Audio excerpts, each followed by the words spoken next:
Hello, everyone. Welcome to tonight's session of Vampire the Masquerade, the Boon Office. You might notice that today we have a wonderful guest with us playing some very interesting characters. It's going to be a lot of fun.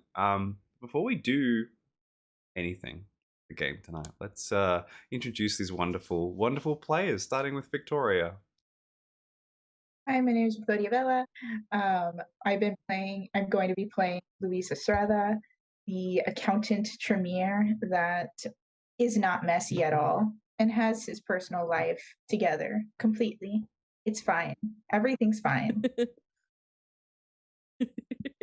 Hi, I'm Student Montgomery. I'm playing Sunrise, one of our local Ventrue, and agreed, everything is fine, and nothing could ever go wrong with people bringing their child or and sires coming into the office. That everything's great. Hi, I'm Aaron MP. I will be playing Jeremy Hayes, and yeah, I'm scared. I'm very scared. Hi, my name is Kat. I'm playing Imogene Grady, been a Keem of the office, who is very curious about Danny and found some old Renfest garb in her closet that her sire missed from taking from her closet. And I'm Jack Fisher, and I'll be playing Malkav. The Malkav. And I'm Ethan. How do I follow that up? I'm the You storyteller don't. I don't. of this wonderful, fun comedy chronicle with all these wonderful, fun people. Yeah, let's, without further delay, get into our session for the night. So, as per usual, as I go around and introduce or bring the focus to each of our characters, we'll be rolling a d10, halving, rounding up to see our hunger for the day. Every session we do this to make sure that there is a bit of a fun, random, chaotic element that can influence the way each session goes. Tonight in New York, it is a rather nice night. It is clear. As per our last session, it was rainy, cloudy, a bit oppressive. But today we see clear night. Now, if it wasn't for the light pollution of the city, we'd see wonderful vistas of stars covering the night sky and incredible, perhaps occasional incredible shooting star across the night sky today. But we still have wonderful views of those particular brighter stars in the night sky today. There is some constructions going on in the subway this particular week, and some repairs have been made. People are moving around the city a lot easier now, a lot less stress being pushed around, and find a lot easier flowing from place to place, from money pockets, and blood from the vein these nights. This particular night, I will ask how. We'll start in reverse order of what we did last time. Now, I believe, actually, no, sorry, I have to ask humanity again from all of our characters. I believe some of you have humanity 7. Mhm. Those of you with humanity 7, which I believe are Louise and Sunrise, I believe Imogene and Jeremy will wake up afterwards. So I'll begin with Sunrise today. Please roll your d10 and then describe to us, what do we see Sunrise awakens this night? Okay. So that's 5 hunger. Cause rounded up is with a 9. Yeah, I think with 5 hunger, I think Sunrise is waking up in one of her bloodkin's haven.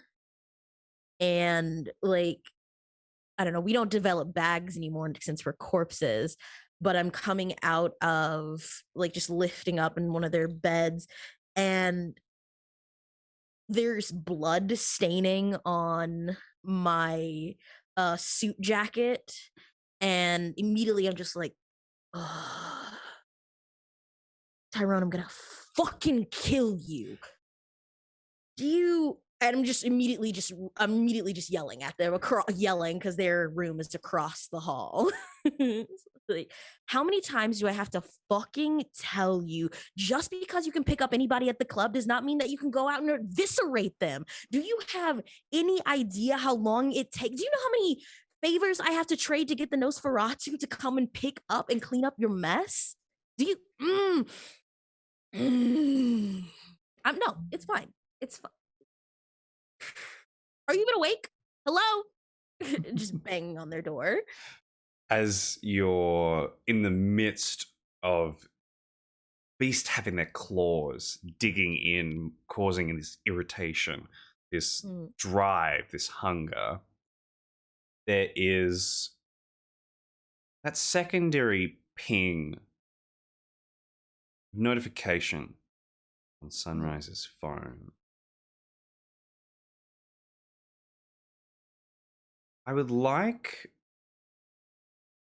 Victoria, if you would tell us what this, I'm trying to think of an appropriate word, perhaps gathering or onslaught of particular messages entail for us.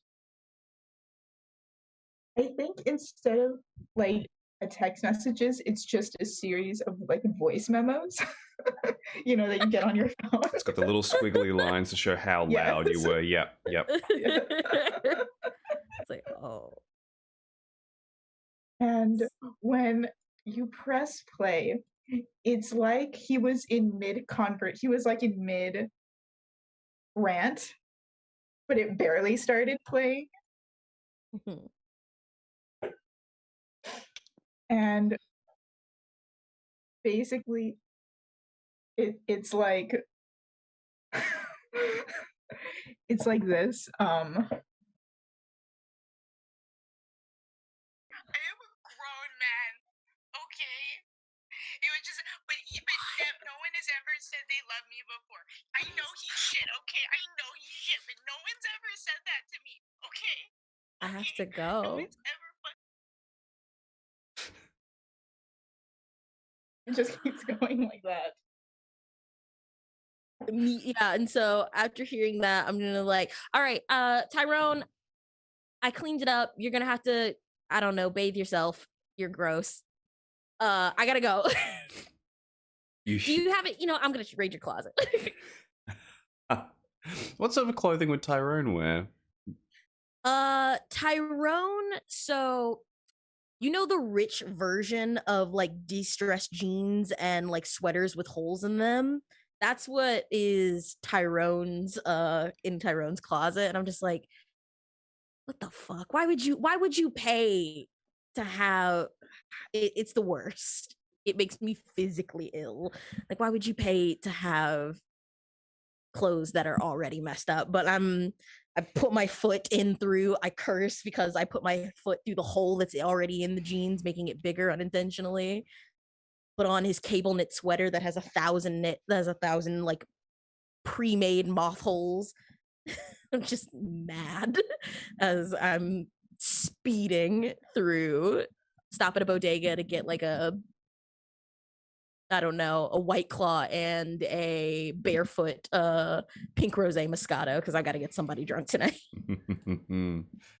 I love it. You hear the distant sounds from the bathroom in Tyrone's apartment of just the after morning. Everything was going okay until the morning. I'll leave the sounds to your imagination. When kindred accidentally consume drinks or food, the result is not generally excellent. And I imagine Sunrise catches some sort of transportation system. Do they take taxi or do they take subway? Do they? I prefer to drive. I have my own car. And I enjoy driving. It was one of the things I enjoyed when I was a ghoul, and some of the things I still enjoy now as a full kindred. Excellent. Since you're so familiar and you've lived in this place for such a long time, no drive checks required. You're used to this. Perhaps you find the beeping of taxis and the constant traffic holdups perhaps soothing in a strange way. It's almost like it's a familiarity. Like that particular cobweb of home that you keep coming back and seeing and being like, oh, this is definitely my room. That's been there the whole time. We shift up and out as sunrise probably grips the wheel maybe a bit too strongly sometimes, and find ourselves across, I believe it's northwest New York, sort of a richer area where there's a lot of lavish mansions and such in rolling hills with beautiful palm trees and glowing lights. Please, Victoria, if you would roll your d10 and describe to me Louisa's way of awakening and where they awaken. Well, they're at 3 hunger right now. Okay. And they're on the floor. Mm. They wake up on the floor. Just a hot mess. Looking like a hot mess. Feeling like a hot mess. And they wake up, and what happened the previous night was that one of his herd got a bottle of illegal absinthe, the wormwood kind, and took some without telling Luis before he fed upon him.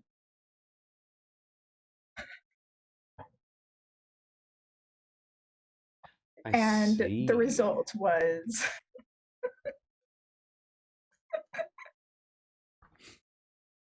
the result was a lot of that. Now,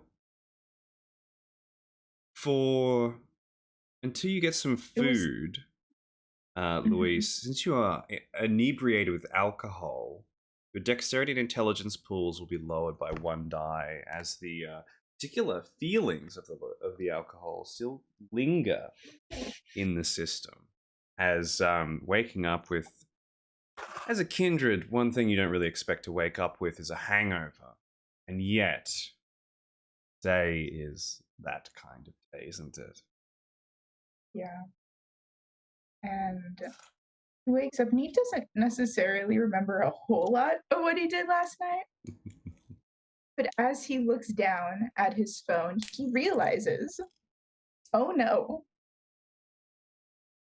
he has unblocked the person he did not want to unblock and has sent them a message that is basically it's not you, it's me, but worded very nicely, but very much it's not you, it's me.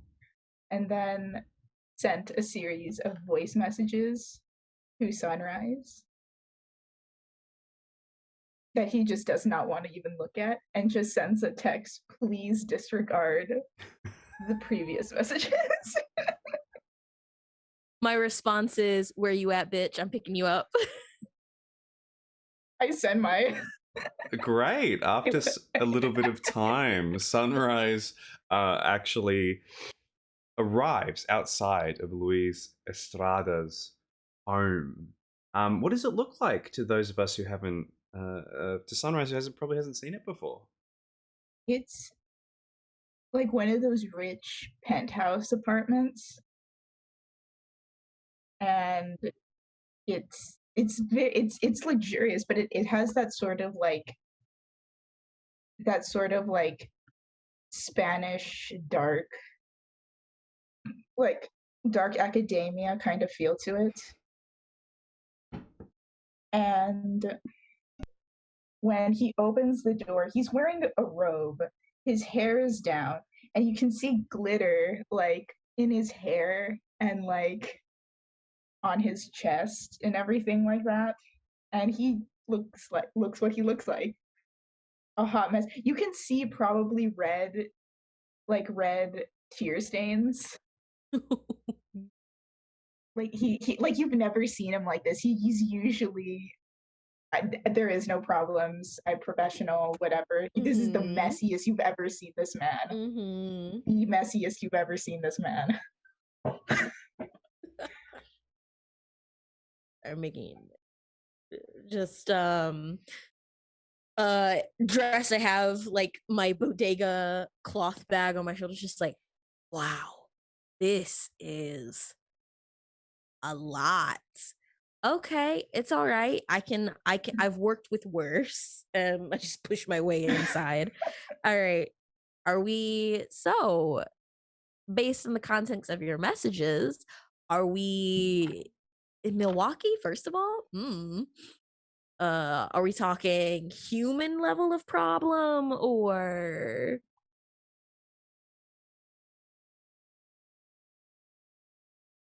Pauses for a while.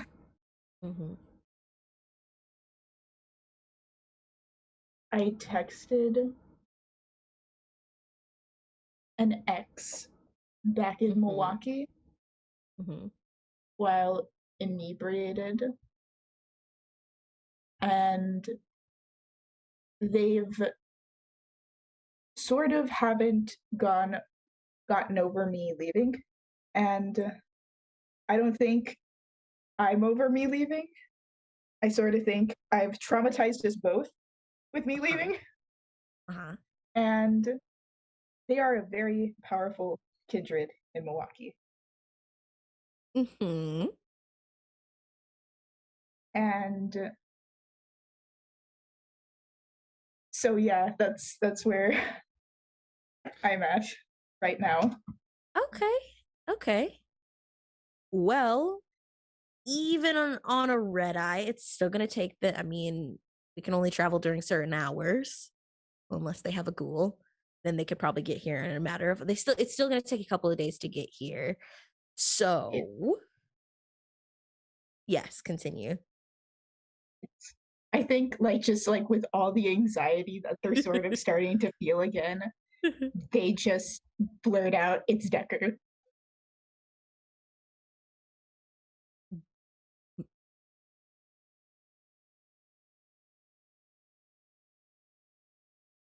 Decker from Milwaukee? Milwaukee Decker? Please tell me this is just another Decker from Milwaukee and it's not the And he just puts his hands on his Decker is a very complicated individual. Is he a tyrant? Yes. But Milwaukee, with how it's structured, can't run without one. And he's always been paranoid. And yes, he's a tyrant. And obsessive. And not very emotional. In the ways that matter. But I now realize that I broke his heart. And I don't know how to feel about that. I don't need to breathe, but no, that's not my heart. That's not my heart. That's the blood vessels in the back of my brain pounding. Okay, it's cool. It's cool. And you didn't break up amicably. You just ran. You just left. I just left. Okay. What happened was the chantry in Milwaukee was awful. And when you live in Milwaukee, paranoia is everywhere. And when I had the chance to leave when Karna was leaving, I jumped at it. And well, during the time, I was assigned by my sire to be doing wards against lupines for many of the kindred of Milwaukee, one of those kindred being Mark Decker. And while I was doing wards for him, we got close in a intimate sort of relationship. But it wasn't ever like sort of, we fucked, okay? Many times. It happened. No judgment. Get yourself some strange. You ain't gonna hear anything Sorry. from me. Okay, so, but it wasn't anything super serious. He even said that if I were to ever mention this to anybody, like that would be the last anybody would hear from me. So I didn't. Wait, he threatened you just because you got some dick? Sorry, I'll save comments for later. Continue. I'm sorry. Go ahead. It was more of a appearances sort of thing. He didn't want anybody to know that he was in doing things with anybody. And so that was how it was for a while. And then when the chance, because I fucking hate my sire. So when the chance to leave Milwaukee came, I took it and I left without saying anything. It was fast. Everything happened very fast, and I just left, and I didn't really think about it, really. And ever since then, Decker has made it known to me. I just sort of pull up the messages and I give her my phone. Yeah, immediately I'm scrolling through.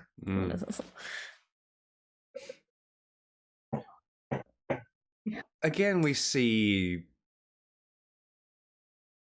the most violent stages of grief I think we've ever seen embodied into a message. Is reading through a breakup, get back together, breakup, get back together.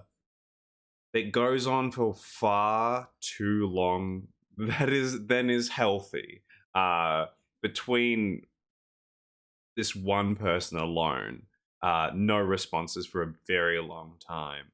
And as you're scrolling through this going, holy shit, a new message pops up from that particular phone number that says, I have sent someone, the full stop.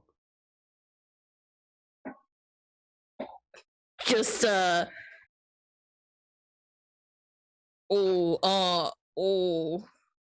okay, so you might want to read that one.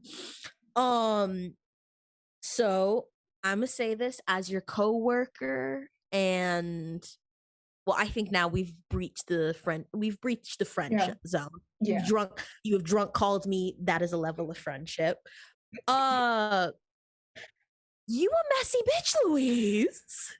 I did not know you were capable of that. I had no idea you were capable of that. That makes you approachable for me. But this is complicated. So you gotta think of something. I brought some I made a drunk call go bag. So I got some alcohol swabs for the blood tears. I didn't know what your preferred taste was, so I just got some ice packs for the puffiness. I don't know if we can fix that with Blush of Life, but I brought that. And I can drive you to work. I don't know who I'm sending someone means, but we gotta think of something. But it could be anyone. So you didn't even okay. So I'm just yeah. I think at this point, as our characters make their way into the car, organizing things, passing the ice bags over, getting all this organized, panicking slightly, as now anyone could be on their way. We shift the scene as our camera sort of follows the car and then shifts up and out and across the city, down towards the southern side, further towards that area. And I'll get Kat, if you would be so kind, to roll your D10, halve it, round it up, and then describe to us the condition, and where we find Eugene Grady awakening this night. Oh no, that is a look of Yes. fuck. Yes.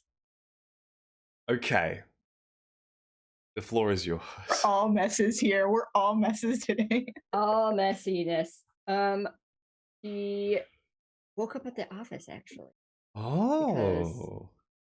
She was running some investigations on a coworker because she was not coworker, more like Danny, but whatever.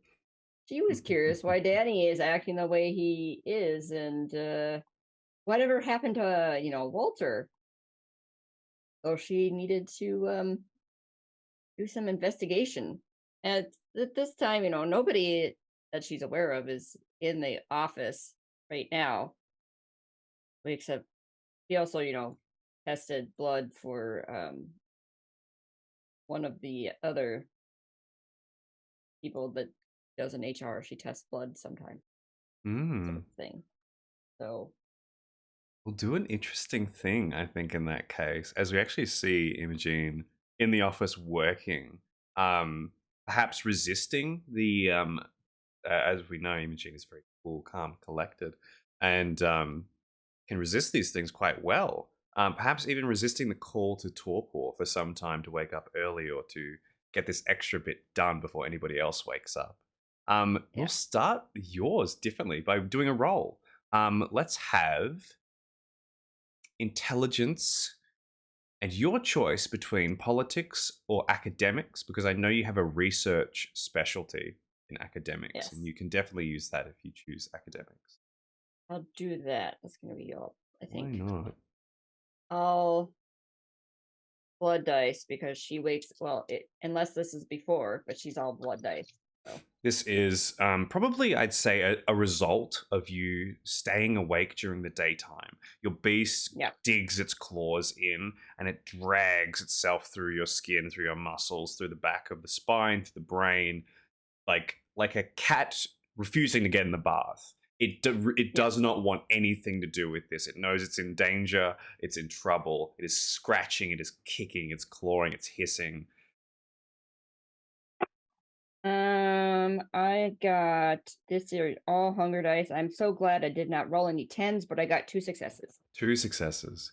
And no ones. I didn't get any ones. Lovely. So with 2 successes, doing some flicking through of the filing room where a lot of things are being organized, and there's piles and stacks of paper, which to the untrained eye would seem very mismanaged and disorganized. Filing through these before anyone has a chance to enter this area. Rummaging through and looking for the history of Danny Schmidt. What you would find, Imogene Grady, is that there is no records for Danny Schmidt having to do anything with the Schmidt Boon Office Corporation. Walter Schmidt seems to be there for many years, Walter Schmidt being a Ventru, and has done a variety of businesses over the years, every single one of them failing very quickly after them being organized. However, for the past 60 years, there's been no trace of Mr. Schmidt. He's like writing down notes that are saying like, where is Walter? Who is this Danny? He no name of anybody with the name Danny. I mean, at all. And I was like, who is Danny? Who is this person? Like, I'm going to figure this out more later. And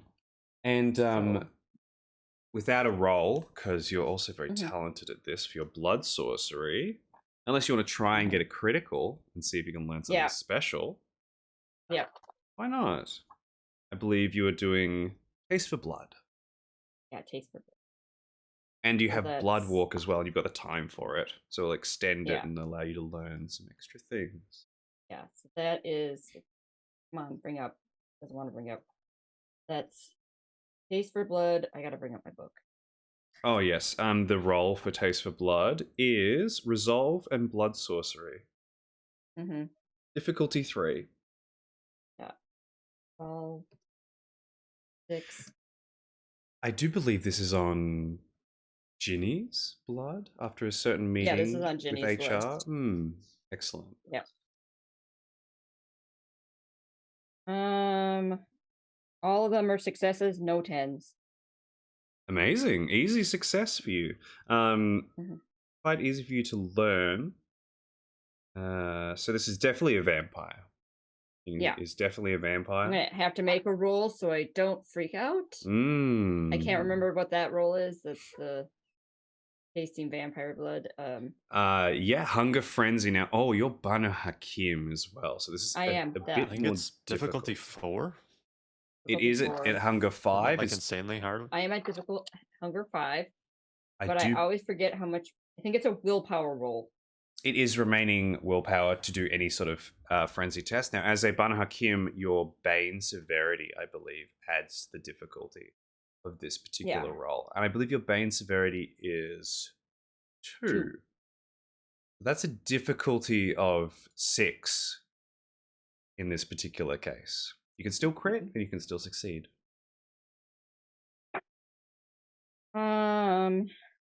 Difficulty. What did you say? Difficulty 4? 6. No. Because your Difficulty Banu 6. Hakim Bane makes it difficult to stop when you drink Vampire Vitae. I got 3 successes. Now, No 10s, no 1s. to be clear, you succeed on your blood walk. You learn everything you do, but you voraciously just gulp down Ginny's blood into your system. You will slake. Since this is Kindred Vitae, her potency is similar to your own. You'll slake a single point of hunger in this moment, going down to hunger 4. As you drink all of Ginny's blood, unfortunately using up the last of it. Yeah. Iron, can't do any more tests. Has this wonderful...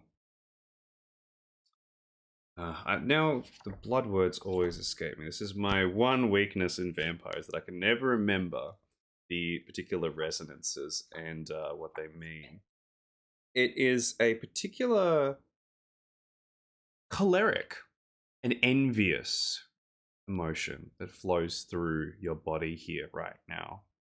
A particularly strong envy, actually. It flows through, and you are going to get a dysgracia from the amount of pure envy.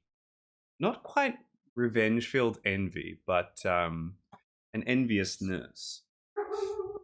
Envious of something. Of someone.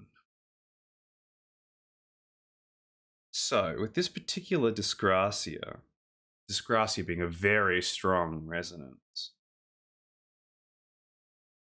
you will get the... Yes. You will get the eating your emotions. So if you roll to suppress what you actually feel, you will get an extra 2 dice on top of that particular roll. Keeping them down within you and keeping yourself controlled.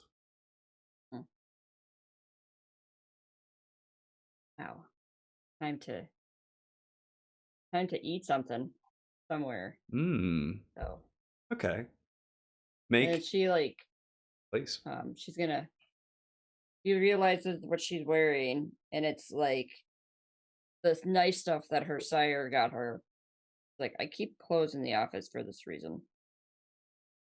Finds this lovely Renaissance type dress that she forgot she put in there because it was for a costume contest at the office. He changes into that instead. Lovely. I'll put a brief pause as Eugene changes and prepares to refile all the paperwork that they took out to organize. And we cut back as the camera, our viewpoint zooms out, makes its way across the city. Not too far, the Boon office. Well, Aaron, if you'd love to roll your d10 and then describe to me how Mr. Jeremy Hayes wakens this night. Fuck. Please don't tell me that you also wake at 5 hunger. We're all at 5 hunger, This boys. is unheard of. The odds of this is so low. I'm so happy. All right, excellent. Please take it away. Jeremy is going to wake up. As a result, he's going to be very hungry.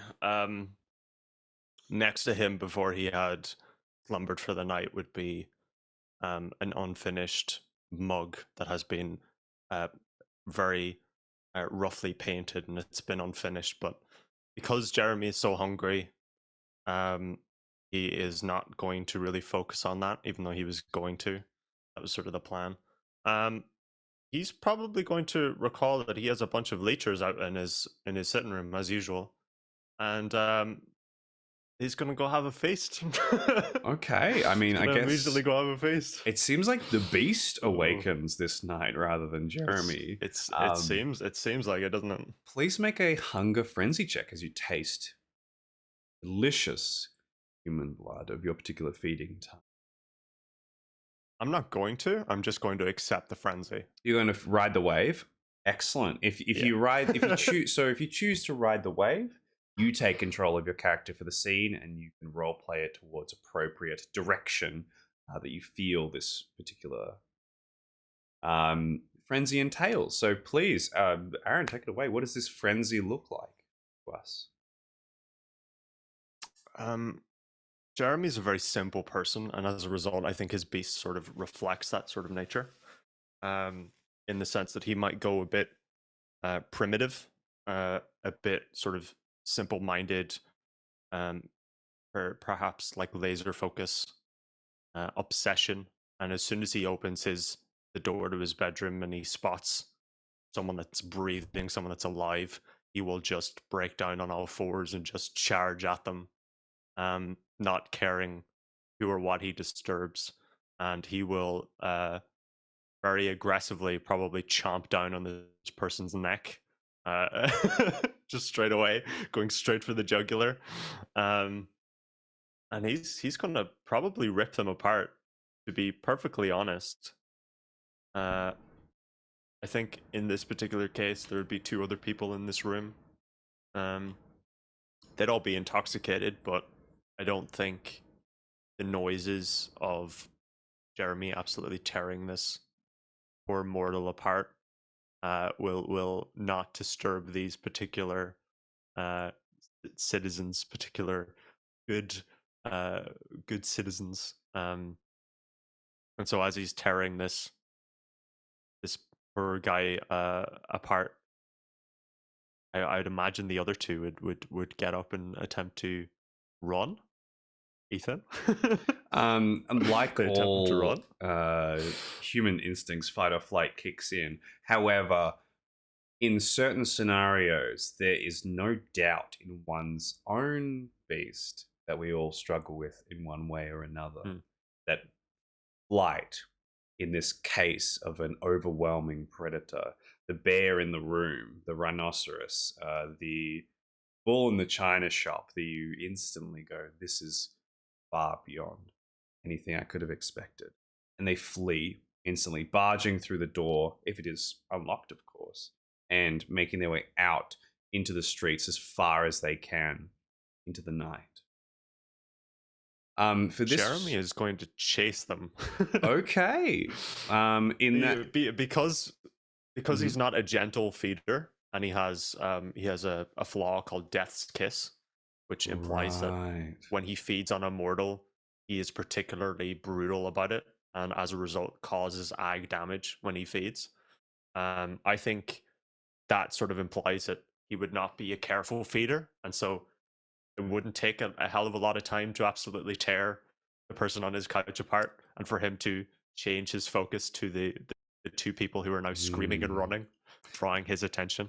The scene envelops like we are perhaps sitting in our comfortable couches at home with a hot cup of cocoa and watching a nature documentary. The lion that leaps and catches the gazelle and turns to face the rest of the others. But perhaps in this case, the lion doesn't stop with one gazelle, it doesn't stop to feast. It doesn't do this entirely for its own nourishment, for its own twisted pleasures. And I'll leave how this looks sort of to the imagination with that use of that metaphor. It's not really, you don't understand what Jeremy. A wild Jeremy in his as you natural habitat. Exactly right. The wandering mortal. Now, Jeremy, does this hurt your convictions here? I'm particularly looking at party till you drop, as this is a particular cutting off of their ability to party till they drop. You are the one dropping them. It's not the party itself. I am going to leave that up to you in a sense. I did word that very particularly in a sense that he does believe in partying, but there's also a sort of menacing twist to that conviction. It's not entirely pure. It's not a pure conviction. Okay, but it's entirely up to your interpretation of it. I think we'll say it doesn't in this particular case because perhaps Jeremy is the life of the party, but slaying of mortals without and unleashing the beast is going to net you 2 stains. This particular case, from some sort of remorse that you will have to deal with one way or another, and dealing with it when less people show up to the condo next time, perhaps. Jeremy is soaked. Looks like they've come back from the set of a horror movie where they were the victim. They got all that chemicals and such splashed across them for this particular event. How does and Jeremy, you also drop to hunger 0 for this night as well. Having drank from the purest parts. Worth it. Worth it for the stains. What does Jeremy do to get ready? As he is drenched, he will take a rare shower. Since he sort of turned undead, he didn't find it very necessary to keep clean. But he will take a rare shower, and as he is not in a sort of frenzied state anymore, he feels kind of cathartic. He feels like he's achieved a level of Zen meditation. He feels at ease. He'll go to finish his custom mug that he's been painting. And store it in his little backpack that he carries. Lovely. Also similar to Luis in this particular case, as you fed on people who were still intoxicated by a bit, you'll be afflicted with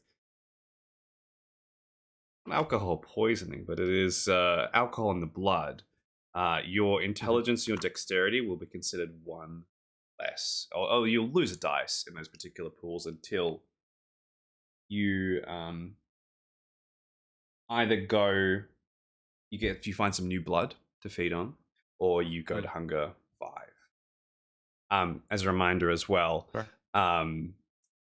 With the dysgracia, Imogene, you go to hunger 5 or feed another time, you lose.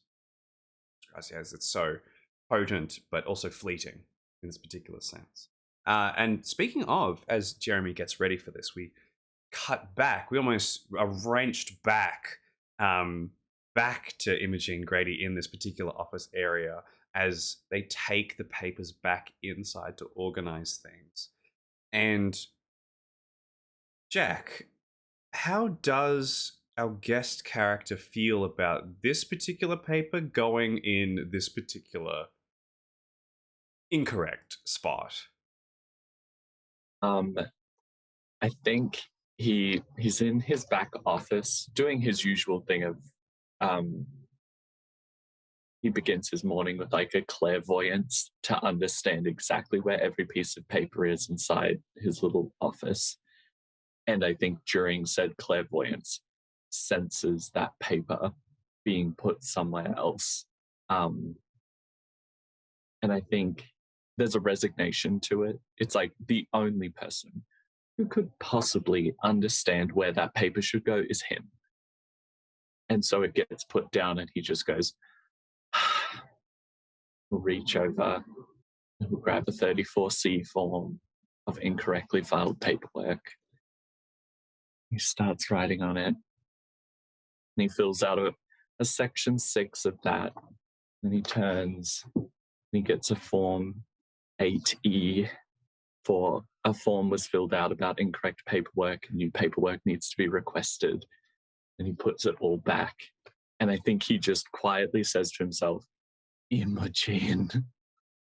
And that's it. Would this be loud enough for Imaging to hear in this particular room? I think it's not so much the name that registers, but the like, she would feel like she's being watched, or Ooh. her presence is pushed upon. Imogene is in this particular room, this wave of, yeah, you get the feeling that something is watching you. You look around, there are stacks of papers up to the ceiling in this room. There's a desk that is drowned in papers. Everything seems mismatched, and yet something here is aware of your presence, and it makes your beasts, again, like a cat hunches its back and its hackles go up. It is on a defensive in this particular moment. She's gonna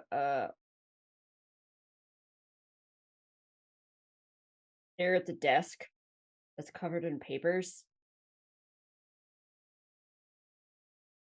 She really just, like, the cat part of her really just wants to cause an extra point of chaos, but she doesn't want to, like, make a mess so big that she's gonna have to, like, stay up all night again and then probably run and go into torpor for like a couple weeks and then wake up in the office again.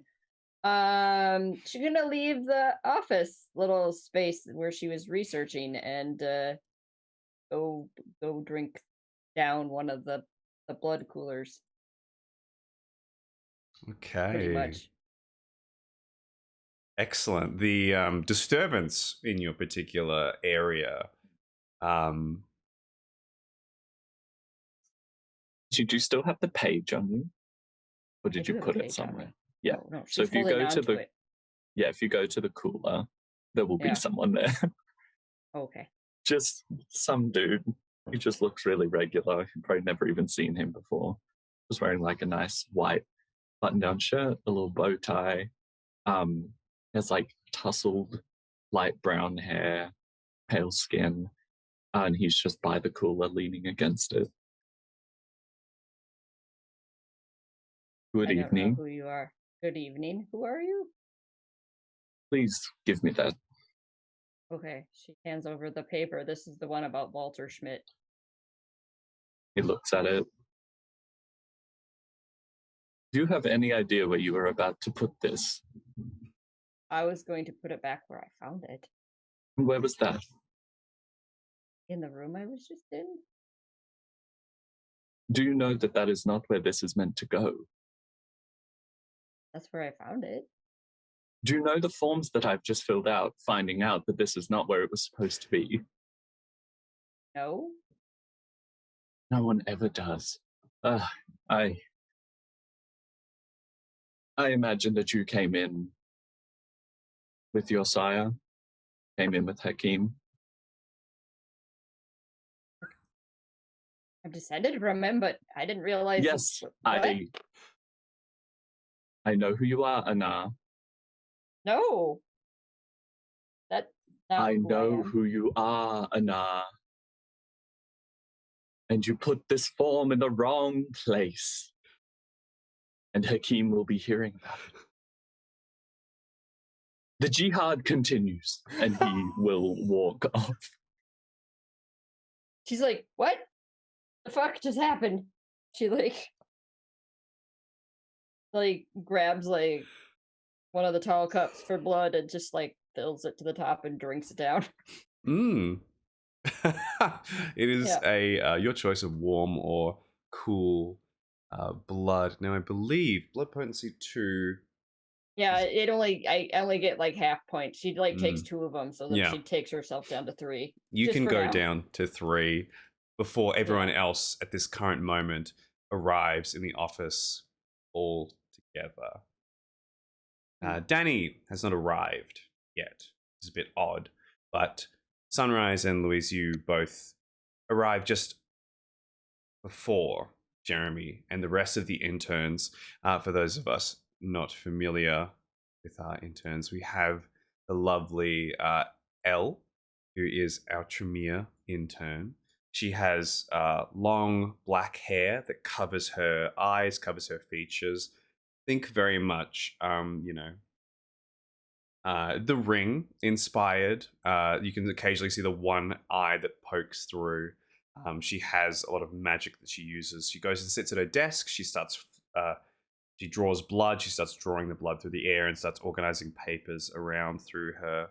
We also have Rufus, the Bruja intern, who casually drinks werewolf's blood and makes his way past and straight into the break room.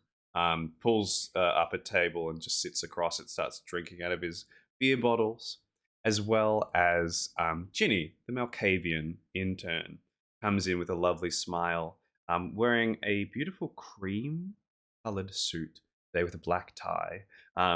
Her bob-cut blonde hair has been curled today, and it's very bouncy, a bit more light, and something mischievous for her to do. She makes her way, says hello to everybody. An intern. Jeremy, yes, is also one of the interns, one of the prized interns here at the Schmidt Boon office. And Sunrise and Luis, you arrive first, and then Jeremy not too long afterwards. And all of you have a moment to yourselves, either separately, together, etc. I leave the floor to all of you.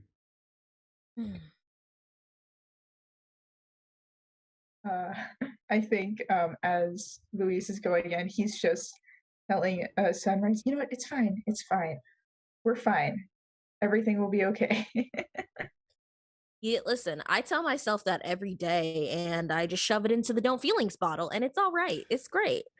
All we have to, so what do you want me to say when whoever's supposed to show up does show up? Like, oh my God, I don't know you. What? Crazy. Well, first I'm going to tell the security or whoever we have in this office that like lets people in and stuff like that. Not let anybody that's from Milwaukee in here for now. I don't think people just say I'm from Milwaukee. That's not a part of anyone's introduction because why would you admit you're from Milwaukee unless you're under duress? Well, the thing is that technically we're all harpies here. And yes, he cannot take me out of the city without hearing from the prince. Because I don't think she will take too kindly to one of her harpies just up and being stolen. Panart is very big on her image being kept and maintained. So yeah, you're pretty safe there. But how's that going to stop them from physically taking you? Because Kindred do that. I'm hoping to negotiate my time here. To like at least maybe give myself a year and then go back. Okay. Well, depending on how far you want this whole circus to run around, Imogen, I mean, her entire clan is about avoiding and or killing Kindred, so she probably has some ideas. That is, if you want to bring her into this. I don't know how far you want to go. Can she take on a prince? At this moment, Imogen walks by holding a cell phone and Fuck, like she's so texting. spooky. It scares me every time because She's, like, Imogen texting always it. has She's, like, she's out loud saying, like, in a message, she goes, "Who is enough?" Question mark. Jesus. Always And then have what? silence of death on. You're so Yep. scary. And she doesn't hear you. She's just like yeah. texting. Like it looks. She's like, it's weird. She has a cell phone in her hand and she's like texting and saying it out loud. Like with one finger. Yeah, it's just like one finger. She's like, Mhm. she's using a signal app and she's going, who is enough? Oh, I have that app. Question mark. Okay, Imogen's on a phone. Walks out, turns around, like, turns the corner. Was she on a cell phone? I didn't know she knew how to use a phone or that she had a phone. We are in the upside down tonight. I don't know what the fuck is happening. Yeah. Is it also bad to know that I have another job outside of this that I will tell you about at a later Your date? other job? You have another job? Yes, it's more of like a for fun job. I mean, I work for fun. Like, that's joyful to me. That brings me unending joy to constantly be of use to others. I look around to see if anybody's near us listening in. Like with my heightened Jeremy, senses. at that point, Jeremy fucking backwards running man's to past you into his desk. Just like fucking vibing for the day. Okay, there's the bit of normalcy. Okay, Jeremy is free and happy. Okay. You know what? I'll just show you in my office, and then takes Sunrise to his office and opens one of like the his locked desk with the plastic bag full of cash. Okay, so I'm gonna be honest with you. Me being a Ventru, holding up a bag of loose money is not strange to me. Yeah, no, honestly, no. It's I'm a pole dancer. That's a Form 482A-6C outside of Boon office work. Pole dancer. We accept all kinds here.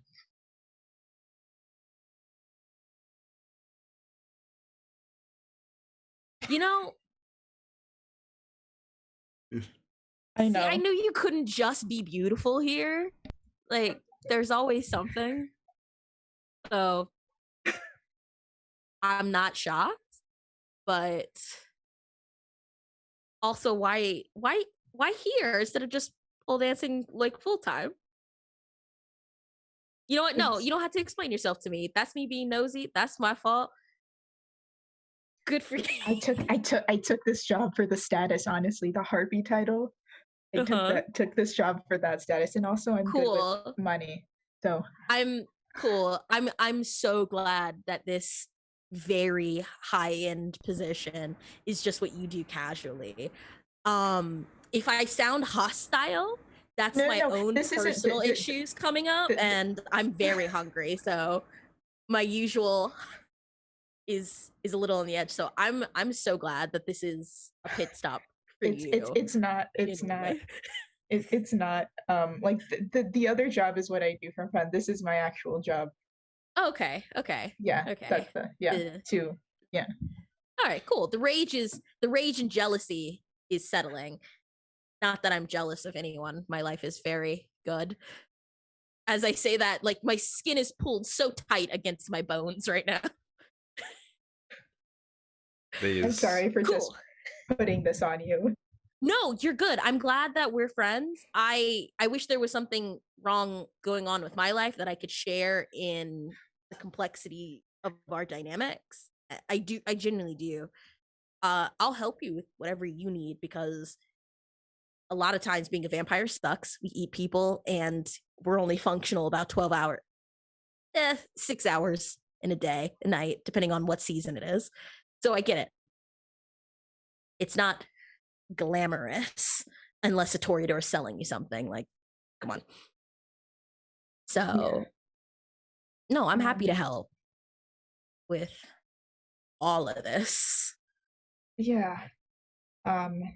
With everything with Decker, it's not that I want him completely out of my life. It's just I needed to get out of Milwaukee. Yeah. I just needed to. And so I planned on returning one day, not today or in a month, but eventually, because we're immortal and time is relative. You hear this rap, rap, rap on your office window door. So slowly turning, you see Elle leaning up against the door, their one eye peering towards you, slowly rapping their one finger against the window of your office. I also had to get away from my clan, as you can see. I'm gonna be real with you, Louise. I thought all Tremere were like Elle. When I saw that you were normal relative, I was like, cool. No, she's so creepy. Hey, Elle. I opened the door. Yes. Elle doesn't say a word, just stands there and looks at you, Louise. Did you need to come in?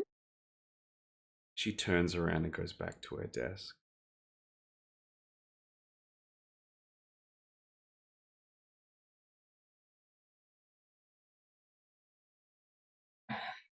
Okay, I saw Star Wars when it came out in the theaters, and I've never been more scared than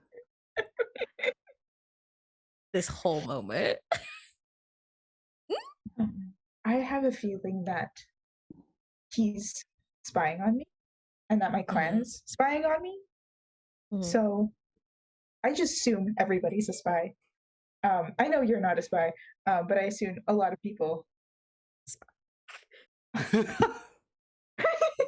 Do you want to be a spy? No, but like I could be. That's hurtful. At this particular moment, Daniel Schmidt of the Boon office arrives. A young, blonde wavy-haired man, thin with like muscle, and looking very much like he could have been part of, NSYNC or something like that back in the day, or the modern version of a boy band. Making his way in, early 20s. He is wearing, as last we saw him, he was wearing a Hawaiian shirt and shorts, just coming back from his his vacation. And as he makes his way in this time, he is wearing a proper suit. One that is quite out of proportion with his body. It's too big. He's quite a lanky man, and it sort of has a lot of space between the sleeve and the hand itself. And the pants have this wonderful whoosh whoosh sound as he glides around, as they are also too large for him. As he makes his way up, he says, "Haze," and runs over to Jeremy's desk. Tries to grab Jeremy in a headlock as best he can. Jeremy, if you'd like to contest this, you certainly can. Sure. You like to roll strength brawl against your boss? Just let it happen. Strength brawl. Will he potentially do damage to me here? I mean, he's not intending to do damage, but it's sort of more a like, do you let your boss playful win, or do you like? Fuck him. Right. First of all, I'm rousing for the blood rise. Okay. How many successes? It's one hunger. I haven't rolled yet. One sec. All right. Now is the time for lethal body. I activate prowess. 2 more of these. 2 more of these.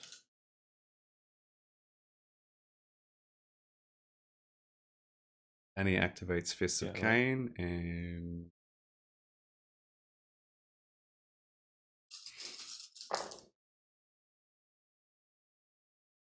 All right, I'm willpower re-rolling some of these bad boys. Why not? Why not? You refresh them every session, so spend them. Drop a willpower. Roll my table. Wow, I rolled the exact same thing. That is 2 successes. That's Two a bad roll for me. successes. Very lucky on Danny's part. Doesn't have a big pool for this, but got a critical success. So Danny, Oh.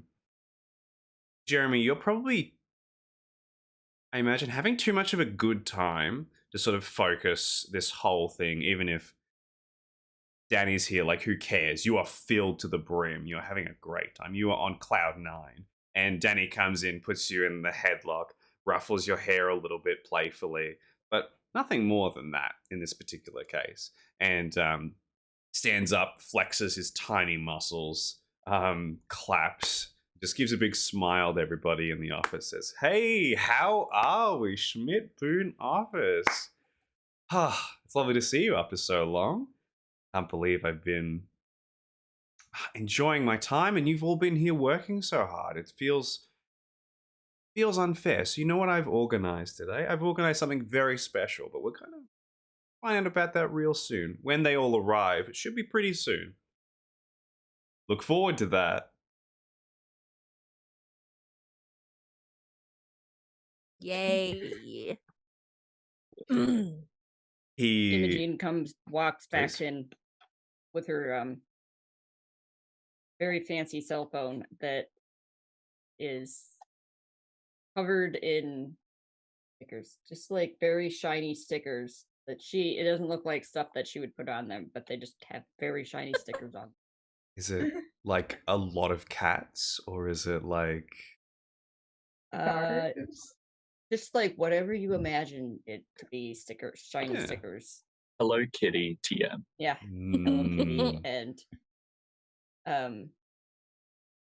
a Gretzico. I can't ever pronounce that correctly. Hello Kitty and just a lot of anime shiny stickers.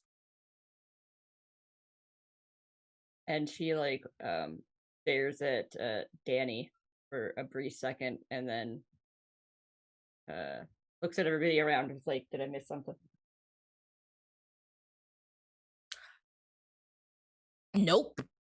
Okay. Everything's Nothing here. normal today. We're good. We're Yup. good. Uh-huh. Yeah. Danny simply finger guns each one of you individually, makes their way into their office, pulls the shutters closed, and again, it feels like a tornado has stepped in and luckily taken a sharp left out of your way and made its way into its personal tornado office. And you have some moments to yourselves here if you wish for anything between the interns or between yourselves. I'm gonna walk up to Ginny and go, "Are you doing all right?" Yes, I'm doing perfectly fine. Thank you so much for asking. I've just been working really hard organizing all the paperwork and everything for, our previous jobs and whatnot. A lot of wiping of memories and things like that. Just things that we do. Just things Yeah, that we of do. course. Mm-hmm. Definitely. Make a wits insight check on Ginny at this particular moment, as especially because you're. Oh, go ahead. Can I just, from my office with all the pigeonholes of paper and everything going on, knowing what is going to occur, I'm going to use telepathy on Ginny, and I'm going to say, under your desk, Ginny, you will find a stake. Give it to the boy with the name of Hayes and tell him to strike down the old woman when she enters the door. And then a giggle, like a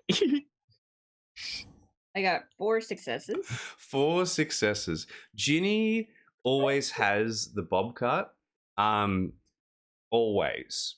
Every time that you've seen her. But today seems like a particularly strange occasion, as she has made it wavy and bouncy and more fun, I suppose, is the way that she would have done it. And she's talking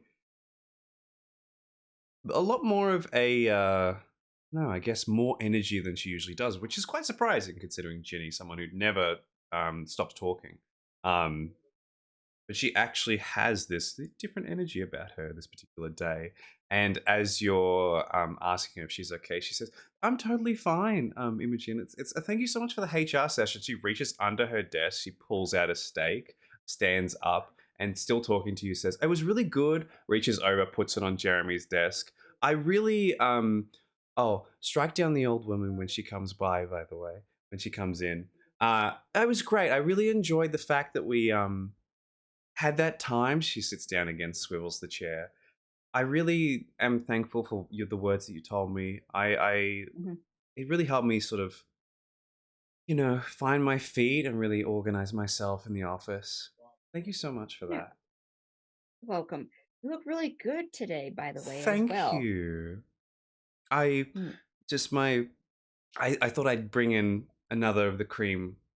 Really liked that Yeah. suit, and that was quite ruined from way back when with the Tsumitsu Yeah. and the yeah. Hmm. Mm.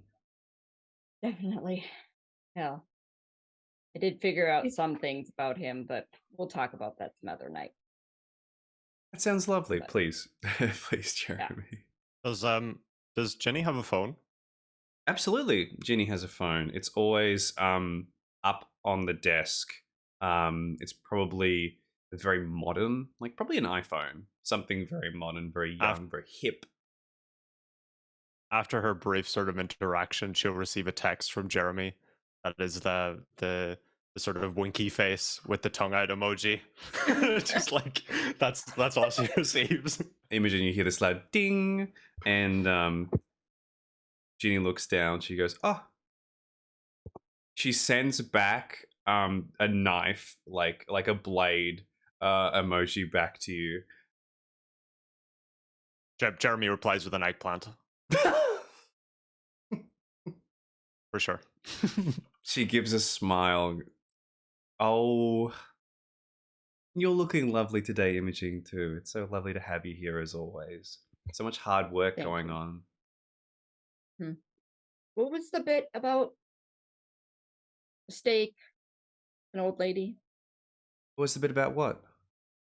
Okay, never mind then. Oh, that's just, that's just a, it was just meant to happen, I just did it. Okay. Right. Yeah. Just office chit chat. Just Office. Oh, it's a little in-joke Just whatever. between me and... Do any of you here have childer? No, I am a No. childer. I don't expect to see my sire here, but I can thank him Is for it my like Sire's Day or something? Like a weird Father's Day? Like, is there a Sire's Day? If it is, I need to text my sire something. I unblock You're- my sire and I say, "I hope you're having a bad day." Send it. Reblock him. I put my phone away. You hear a ding as you send that message, Luis, from down the hall, just around What further the away fuck? from the This office. asshole.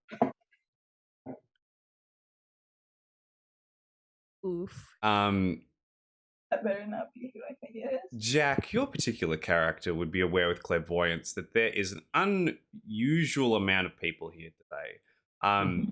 There is about 100 people waiting downstairs, all of them kindred, just waiting for their turn to make their way upstairs. You also sense the connections between each of Yeah. our characters here.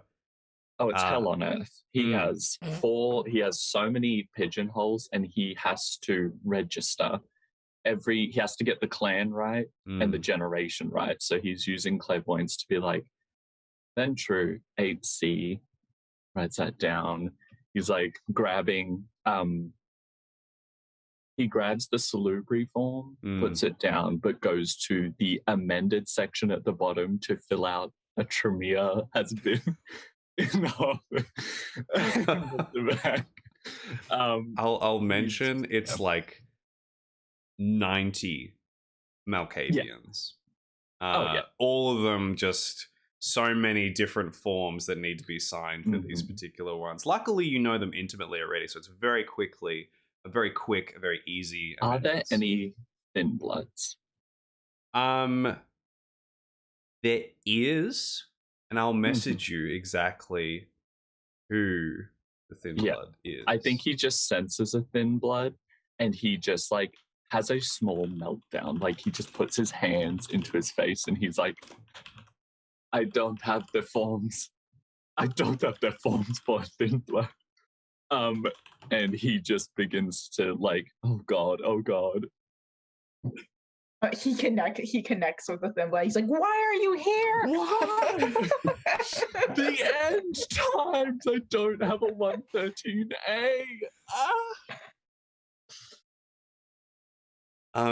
I'd like each of you to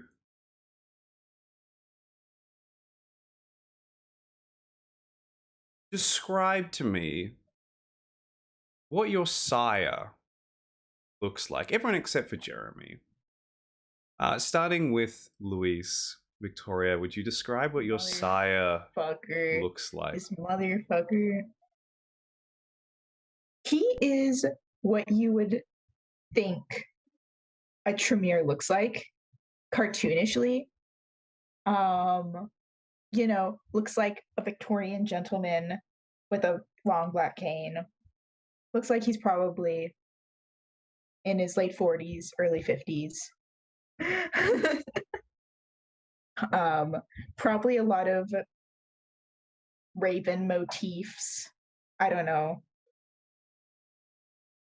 Like just old white man who's spooky. Yeah. And Luis hates his guts. So he is here. Sunrise, what does Mhm. your sire, if obviously they still exist, what do they look like? Yes, they do. Mr. McAllister definitely still exists. He still in the like high paying like suit world, but rather than like the button up shirt and the tie, he wears like a dark turtleneck as the base and just like the colorful coat blazer. With the slacks and like the Oxford leather loafers. He has very much enjoyed the modernization of men's suit wear, and has not looked back since darker skin, hair shade, very clean cut Mr. McAllister is, and charming smile. Excellent. And finally, Imogene, what does your sire appear like? My sire is a Egyptian man. I have not figured out his name yet. I can't think of his name That's off the top okay. of my head. He kind of looks like he has really long hair and he kind of looks like a hippie. And actually dresses like the typical type, not the hippies from the movies, but from that time period. Mm. It's just his style right now. And it's you would think because he dresses her up that he would dress nicely, but he's not dressing nicely. He's just dressing her up. Excellent. As these figures leading this pack of almost 100 kindred make their way up the stairs, there is this moment as they're all sort of piling outside of the office door. There's a lot of chitter chatter between a lot of them. Actually, I'll say no. There isn't actually. There's chitter chatter between certain ones. For Jack, you would notice these as Tremere, the Ruha, the Nosferatu that have arrived and whatnot. None of the Malkavians are speaking at all. They are simply standing, looking at each other, shifting from side to side, etc. was of note. Jane Pennington is his main childer that's coming in, who is also known as the Plague Bride, a very powerful Methuselah, known as like Typhoid Mary, Crazy Jane. She's the one that's come today. He has also invited his other child, just simply known as the Word Eater, but he's not here physically. He is visiting through the Madness Web. Not the Word Eater. Fuck. But That's amazing. That Honestly, it's a is- vibe. the old lady who has shown up, Jane Pennington. If These place cards are gonna be wild. Oh, absolutely. if to be clear as well, there are about 90 Malkavians here, but present thousands, hundreds. Huh. Of course. So you brought all your children. I'm hosting a very big Zoom call up in here. All of them? Amazing. As we begin to see our sires and people arrive, Danny makes his way out of the office, claps his hands as he usually does. I have wonderful news. If you haven't already heard, today it is our sort of, bring your child to work day. And since most of you have only recently joined us, I thought I'd flip that on its head for some of you, and it's bring your sire to work day. Obviously, you didn't bring them; I brought them for you because otherwise some of these things couldn't happen. And where's the fun in that when they don't actually show up? That's kind of the whole point. So we can welcome them all in. We can introduce each other to each other's sires, and we can just have a wonderful time. I've brought, blood. I've brought streamers. I've organized paid time for this. So even if you're not working, still getting paid for it. That's pretty good, right? I mean, there's no need to thank me, but a thank you would be appreciated. Be nice if you would have let us know. I First. haven't talked to my sire in years. I know some surprises aren't always appreciated at first, but always in the end, people are very grateful for these things. If we're not grateful now, I know, don't worry, you will be in the future. And I've organized this all just for you, just for today.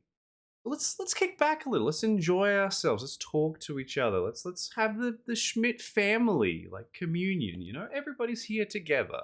It's gonna be fantastic. Please, Bruh, is my vampire dad here? Unfortunately, Hayes, I couldn't get a hold of your sire, but there was someone else here for you. He's not here. He's the life of the party, bruh. I did my best. I can't use technology. We're not allowed to use technology. He just like takes out his phone and starts texting Big C. He Dad didn't show up to class. That bring your parent to work into school. It's bringing your the first line, parent to school day.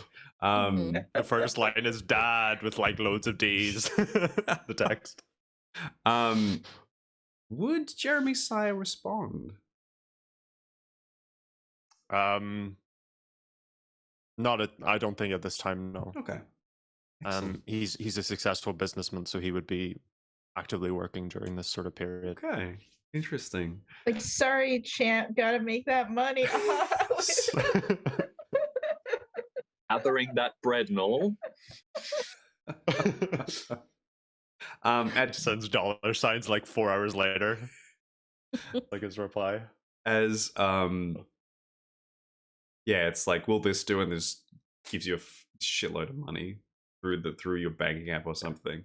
$100? Hell yeah. I'll take it. At this particular moment, Danny gives a big wide smile, makes his way over, and just before he goes to open the door, we will take our break at this particular moment so we can prepare for all the things that are to ensue here. So stick with us. We'll be back in about 5 to 7 minutes, and we'll see you soon for more fun and chaos.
Welcome back, everyone, to our third session. Bring your childer to work. We're going to cut straight back into it with as Danny Schmidt opens the door and characters begin to flood in from all over New York, making their way into the office, shoving their way through. So many of them line up at Ginny's desk and start to hold out their hands and say, "Hi, Ginny, lovely to meet you. It's been, some time since we last spoke." Ginny nods and says, "Oh, yes, absolutely. Of course, I remember you." Hey, of course, making their way past, shifting their way through into different sections of the office. Before anyone's, and as the sires approach their prospective childer, Jeremy, this young man, fairly muscular man, makes his way up to you. He has this patch. He's got sort of young, curly blonde hair, fair features. He's muscular, wearing a white shirt, jeans, very casual wear. He's also got this patch across his arm that seems to have covered some sort of recent injection of sorts. He makes his way up to your desk, stands there awkwardly, holds his arms. "Hey, Can I freaking help you, bro? yeah, you're what's looks at everybody else. You're my dad.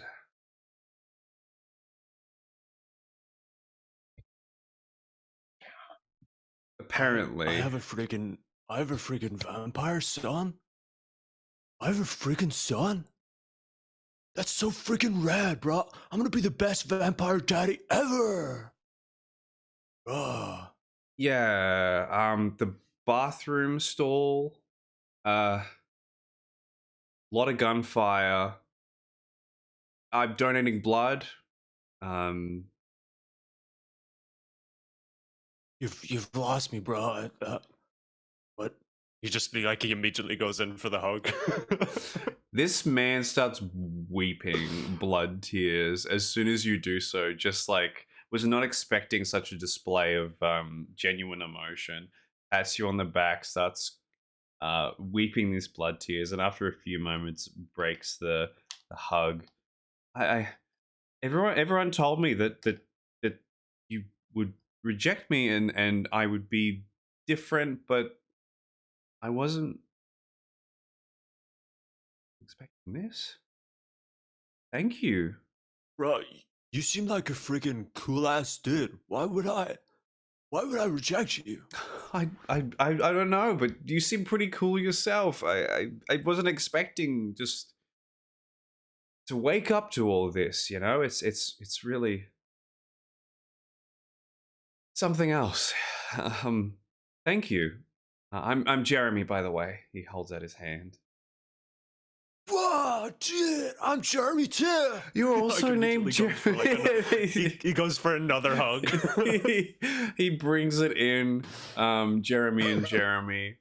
As you're shaking hands and embracing, he goes, "This is such a coincidence. I wasn't expecting, I'm working in a veterinary clinic and then suddenly I'm drinking the blood of people. It's really just a dream come true. Like, everything one could ever want.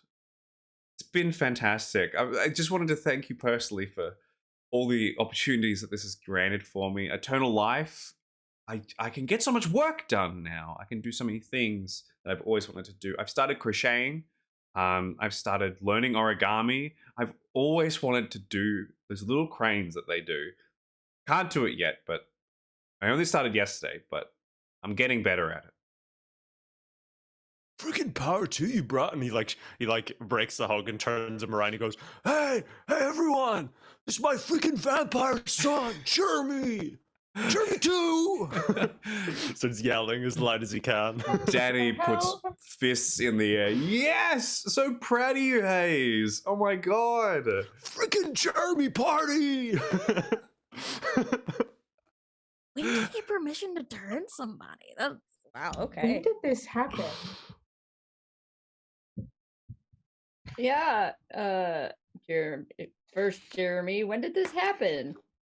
Ooh, Jeremy Prime. Freaking hell Jeremy if I Prime. know, but I'm Jeremy freaking Prime. psyched. I'm psyched, bro. And he starts like dancing again. Come on, dance with me, Jeremy too. Yeah. Let's do a dexterity performance, please. Sure. Oh dear. 30 performance.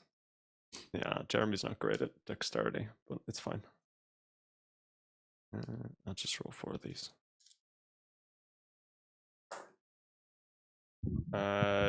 3 with 1 crit. With a crit. With 110. Yeah, 110. You're the dancer of the office. Everybody bows to your dancing prowess. Jeremy 2, or new Jeremy, is not so good at dancing. It's quite difficult to watch. Every toreador that's here instantly looks away. Shuns, looks at the ground. Wow, what wonderful artwork. And makes their way elsewhere. While this is happening, Imogen, you're approached by this huge, hulking, long-limbed Nosferatu, wearing this wonderfully dapper suit, looking absolutely like they belong in this place, with these sort of husked fangs underneath their jaw and sort of jagged glass-like teeth, little white wispy hairs coming off their bald head, and their bat-like ears sort of flopped down. And they May I help you? Yeah, I'm looking for Johnny. Looks Johnny? around. Yeah. I just couldn't, unless I'm being really insensitive and one of you is my sire. It's just that we look for things that are. I'm not your sire, but would I know who Johnny is? You've never met another Nosferatu in this office the entire time you've worked here.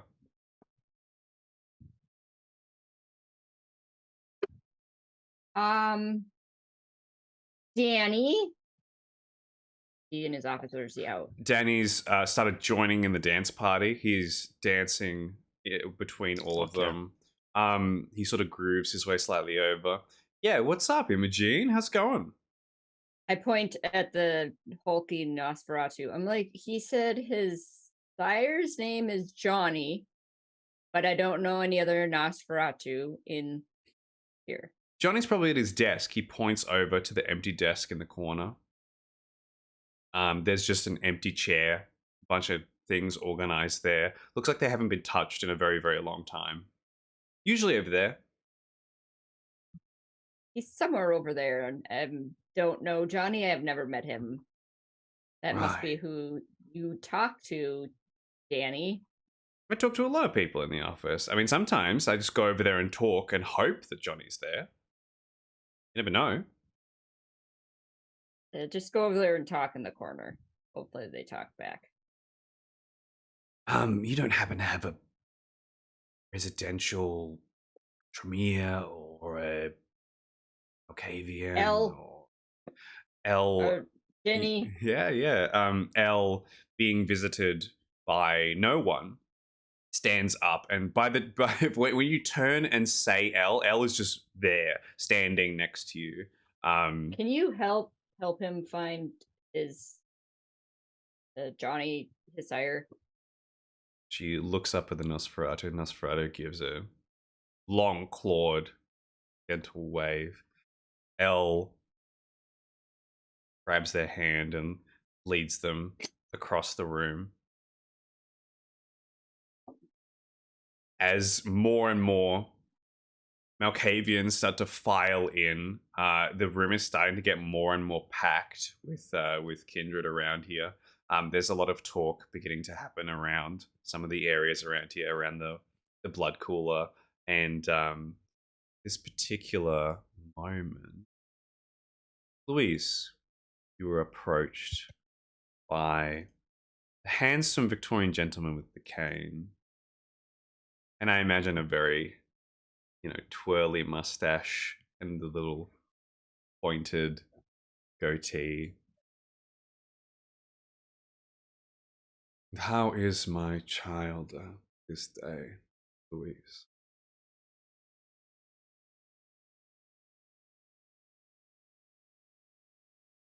Could have been better.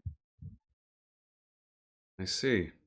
He, I imagine, is wearing a hat which covers a lot of their, covers their eyes. They look up. You could see they have this sort of like shine to them. It's sort of a golden shine that you see again when like a predator's, like a lion or hyena's eyes go up against the headlights that indicate this is a predator. This is a low humanity kindred. As they look up and sort of observe you very carefully. Touch the side of. Is it a suit that Luis is wearing today? Yes. Just touches the side of the suit, pats it, carefully pats the other side. You need to work on your wardings. This isn't going to stop me.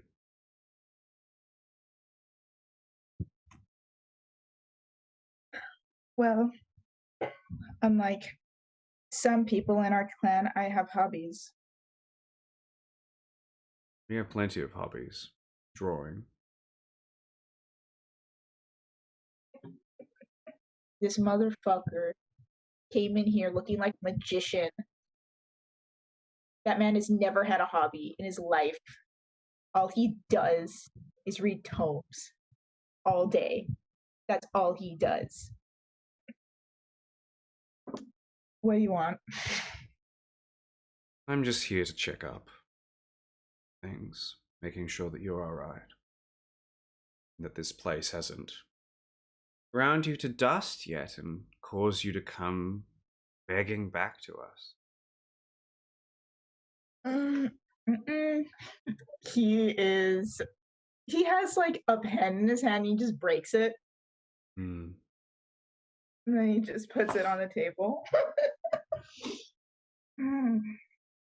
I see your personality is as shit as ever. Not surprising though. I didn't know you left the rebel, I suppose, is the chantry now, since it disbanded or whatever. Parts of it, perhaps. There are rumblings across America. People are trying to rebuild, organize. Let me assure you, our stance in the Camarilla is still very powerful. They're respected much by the Venture. They hold us close.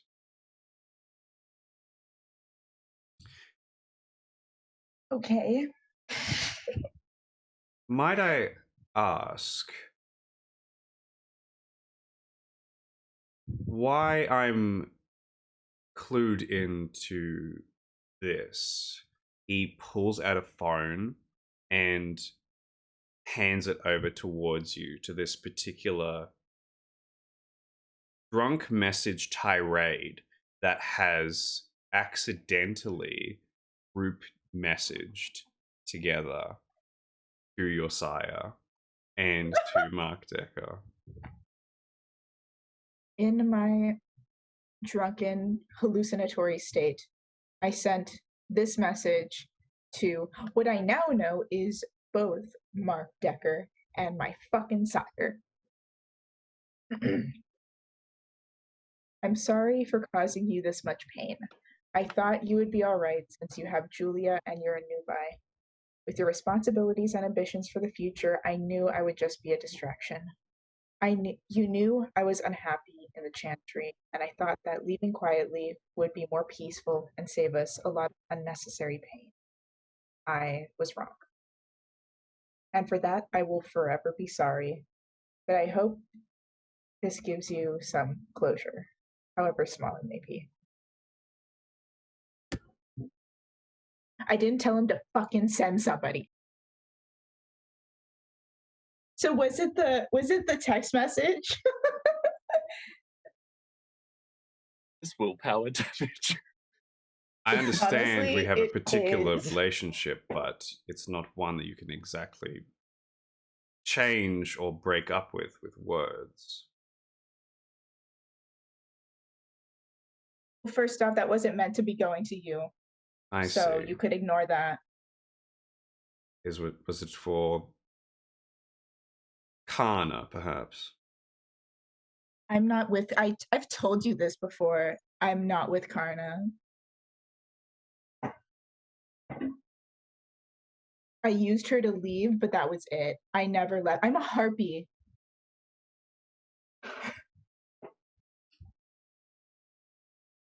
I'll believe it when I see it. I'll be You could ask the prince. and be sure I will be having words with the prince of the city. Oh my god. I've already spoken Don't to Kadir. bother her. Oh my god. What did you say to him? What did you say to him? Nothing. We had a positively wonderful discussion amongst gentlemen. About what? Particular things going on in the city right now, certain rumblings. I hear there's downsizing happening in your office as well. It'd be a mighty shame if there would be some bad reviews of this particular office. I'm making sure that that doesn't happen. After all, you are one of my favorites. Shame to see you downsized.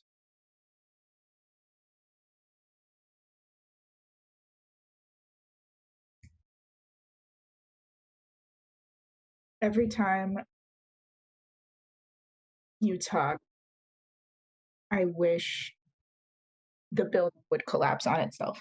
And he's just going to like, just stay here for a moment. And he's going to go walk to where there's no people. Yeah.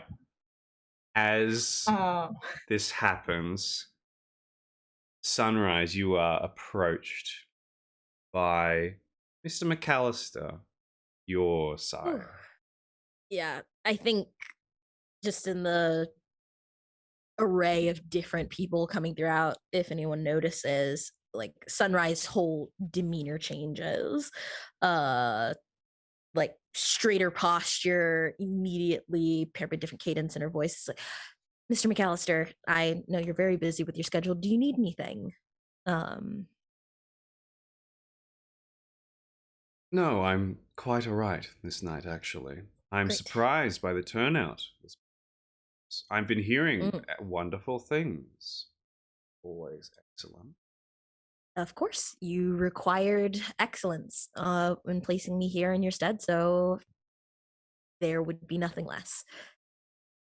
I've been hearing a lot of things. Excellence definitely being one of them. There was some strangeness about. Forgive me for these silly rumors that I bring up, but there was some sort of dancing Tzimitzi that I was hoping you could explain. Oh, yes.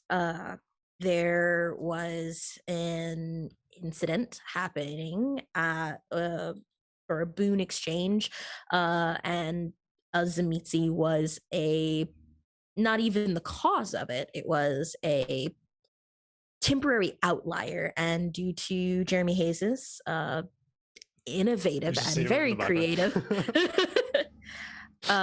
problem solving skills, handled the situation without violence, which I think is a testament to another Ventru and our clan as a whole. Under your supervision and direction, I'm sure. Of course, I took it very much upon myself to extend the leadership naturally bestowed upon your bloodline. Of course, and so wonderfully put. This strange rumor, I wanted to get to the bottom of it because I thought as much that you would not be caught dancing against its Tzimitzi at any point. Of course not. No, sir. That is excellent to hear that it was your commands towards others instead. How are you finding people at this office? This very surprisingly busy office. They are all excellent company to keep, and are a testament to their sires.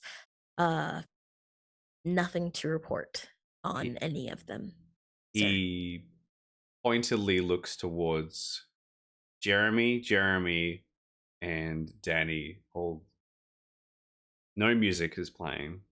No. Oh no, Jeremy has his phone on Spotify. Like he's turned on the whole office. Is it a good Just phone music. or is it like an old one that has like a bad speaker? Oh, it's like top of the line good phone. It's the thing he uses the most in life, so it's gonna be expensive. It'd be a gift. But no, he last session I mentioned he has a coat that has little speakers in.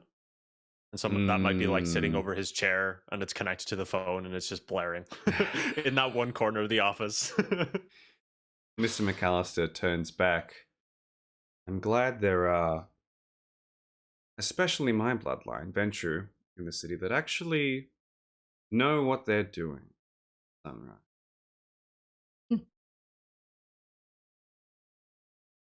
Well, every city would fall apart if a genuine adventurer wasn't at the helm, Isn't sir.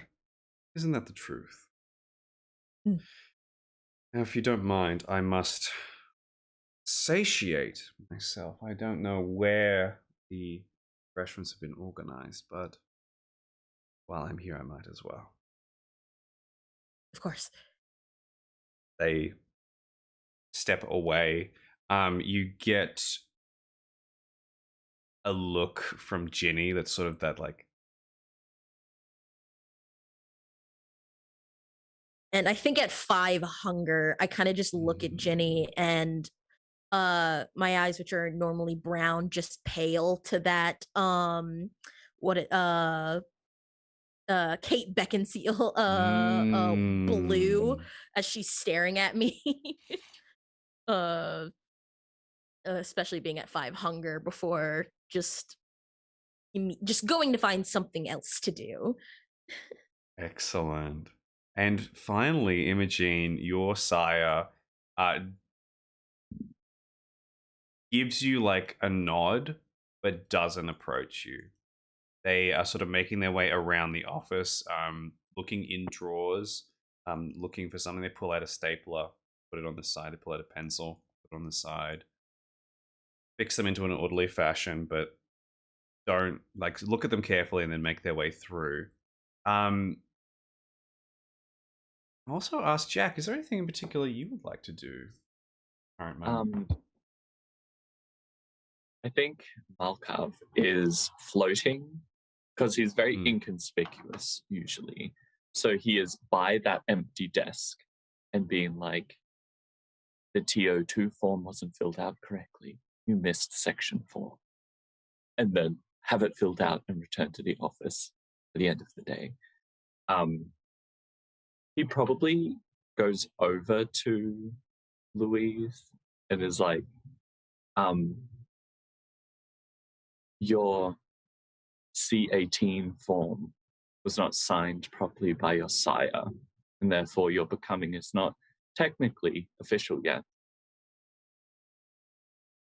Would you like to acquire said signature from your sire while he is present, or shall I make the request?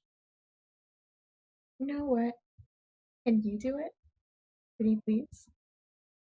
Certainly. I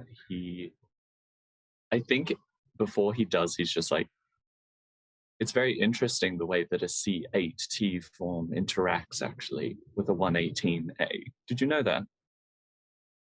No, I didn't. Can you explain it to me? He looks up into the middle distance and he says, many have lost their mind trying to contemplate the interaction between a 118A C8T form. Oh, well, never mind then. Do you know that the contemplation of those forms and the interaction between them all is why they call it the Web of Madness? I'll keep that in mind. Many of my clan do. And then he just shifts backwards. And then, like, his head stays still, but his body turns, and then he goes and he'll go over to your sire and will be like, you did not sign this form correctly, so. And we'll just deal with that form. He, like, floats over to, he's just doing forms between. And then he moves and just watches the Jeremys with the form in hand. Just there's like the littlest smile that he's covering with a bit of paper as he watches.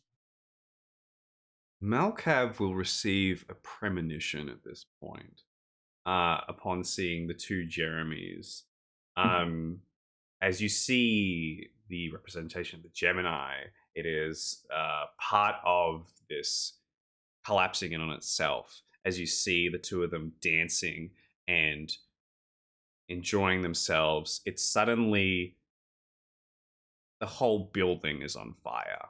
They are dancing through this gory, bloody mess around them. Both of them have their fists covered in blood. They have the yelling and screaming as someone runs into frame on fire, bursts into dust, and disappears before you. You see, as you look around, Sunrise as well, covered, their fangs dripping with blood all the way down, ash falling down across their body. Louise, also covered in blood, holding someone up towards this flame. And as you turn further, Imogene as well, removing this stake from this particular kindred before biting down deeply into their neck until they turn into ash before your very eyes. And then the flames just erupt in front of you. And you're back in the office seeing Jeremy, Danny, Jeremy. Yeah. And as with most premonitions, there's usually a tie into how easily avoidable it is if they could just, you just have to fill out the right T24 form, follow it up with the 218. Like, there is enough paperwork that can be organized to get things in order to avoid all of that. But he knows the only person that could do it is himself, and he's just like, let me do so much. But right now, he gets to play in his favorite little game that doesn't require a single piece of paper at all, the Jihad.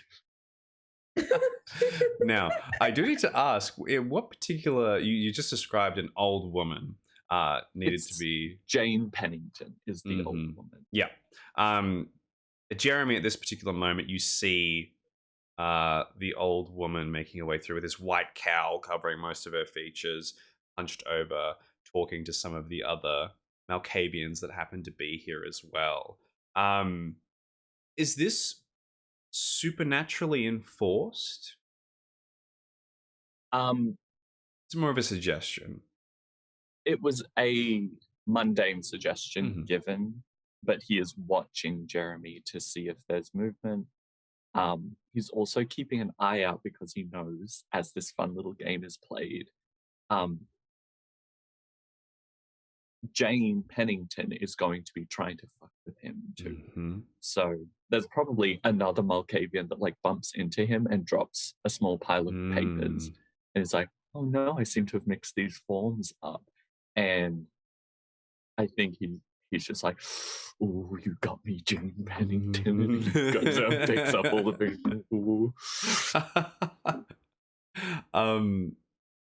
Is Jeremy intending to follow Ginny's suggestion at all?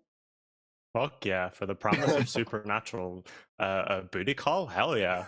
Can I do a subterfuge manipulation roll as I like sort of sneakily dance towards this person that I've just spotted?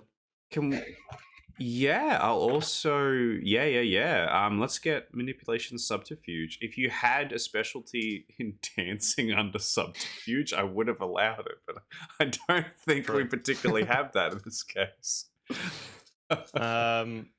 Just asking, just in case. I can't add Daredevil to that, can I? Because This it's not is like the action this itself. is extremely daring, so absolutely you can. Okay. You know what? In that case, I will rouse as well then. Go on then. While you're rolling, Imogene, Oh, your sire will approach you at this point. Makes their way up, looks you up and down, says, "That dress is amazing." Thank you. This was I- for a Halloween costume contest here last year, I think. I didn't even realize that we celebrated Halloween, but it makes sense. I mean, I thought the Tremere would probably do that, but like, I mean, I'm kind of out of touch with these sorts of things, but Somewhere Luis is flipping them off.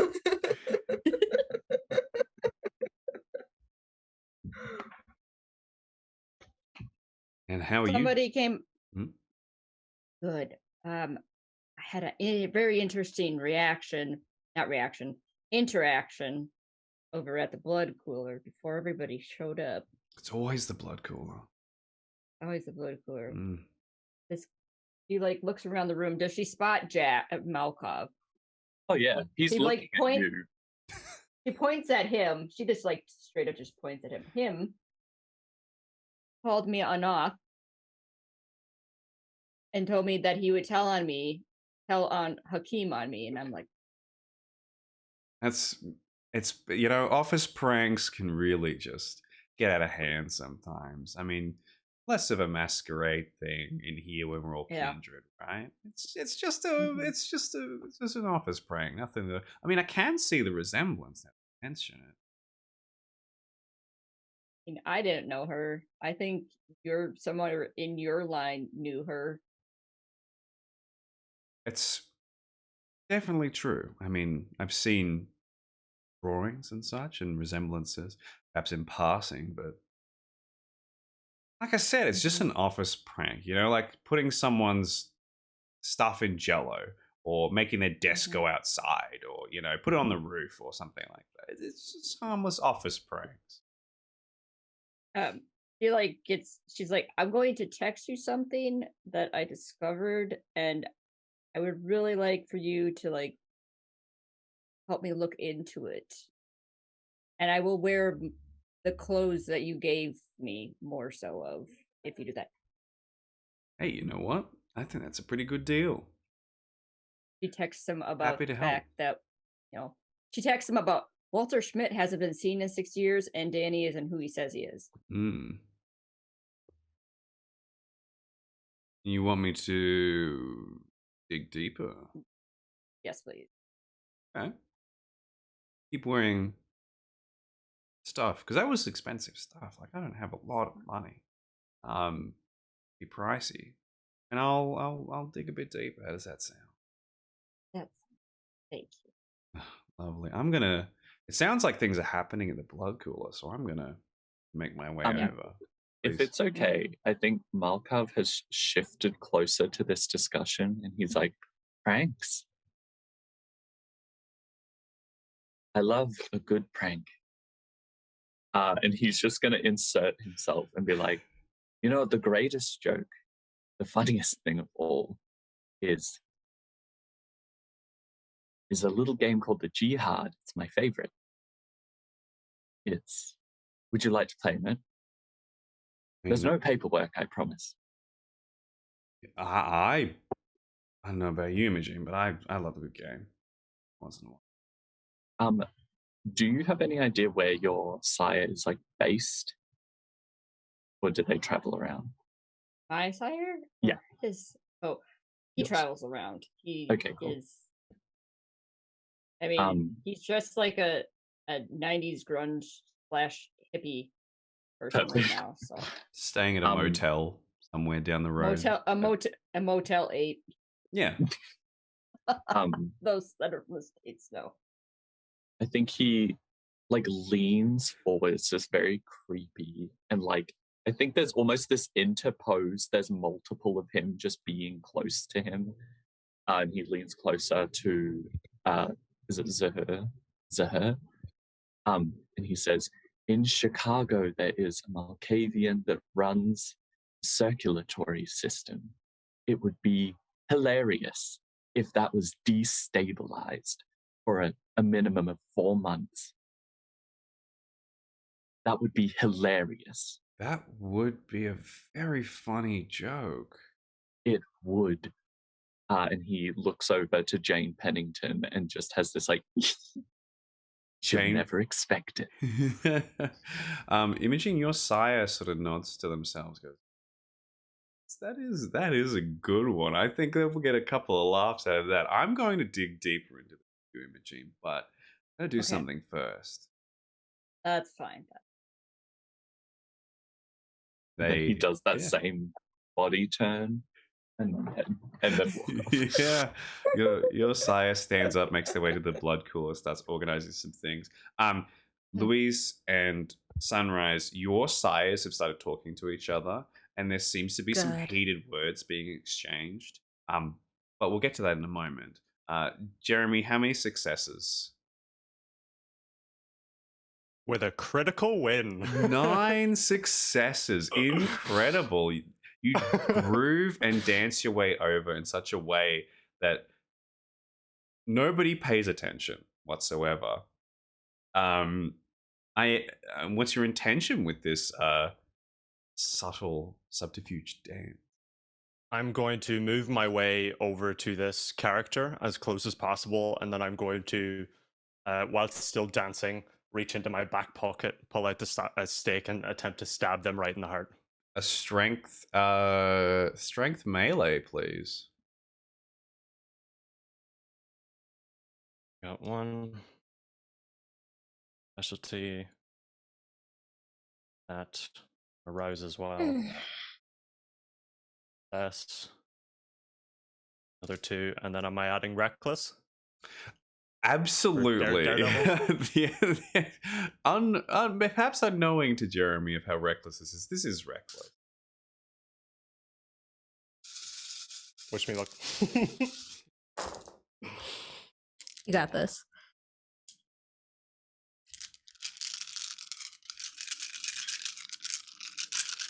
I will spend willpower as well.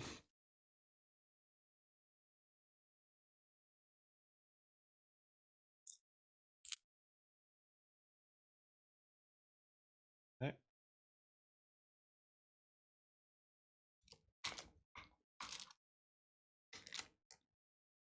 And successes. Ooh. Okay. As you bring the stake out and go to stab this particular figure, for those of us who know, a Methuselah, they sort of turn at sort of the last second and hold out their hands, but you feel the stake go into the flesh. As they hold their hands up, they freeze and they fall back, boom, onto the floor.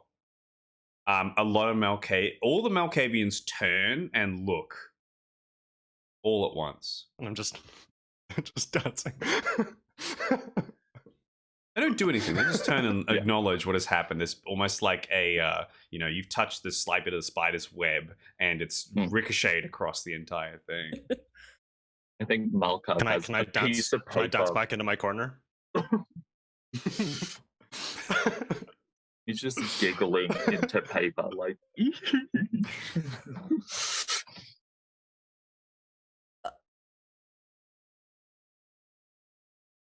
I think Sunrise is just stunned. Yeah. Luis as well, just looking at this, but like at the same time, he's just so mentally exhausted. He's just kind of like, yeah.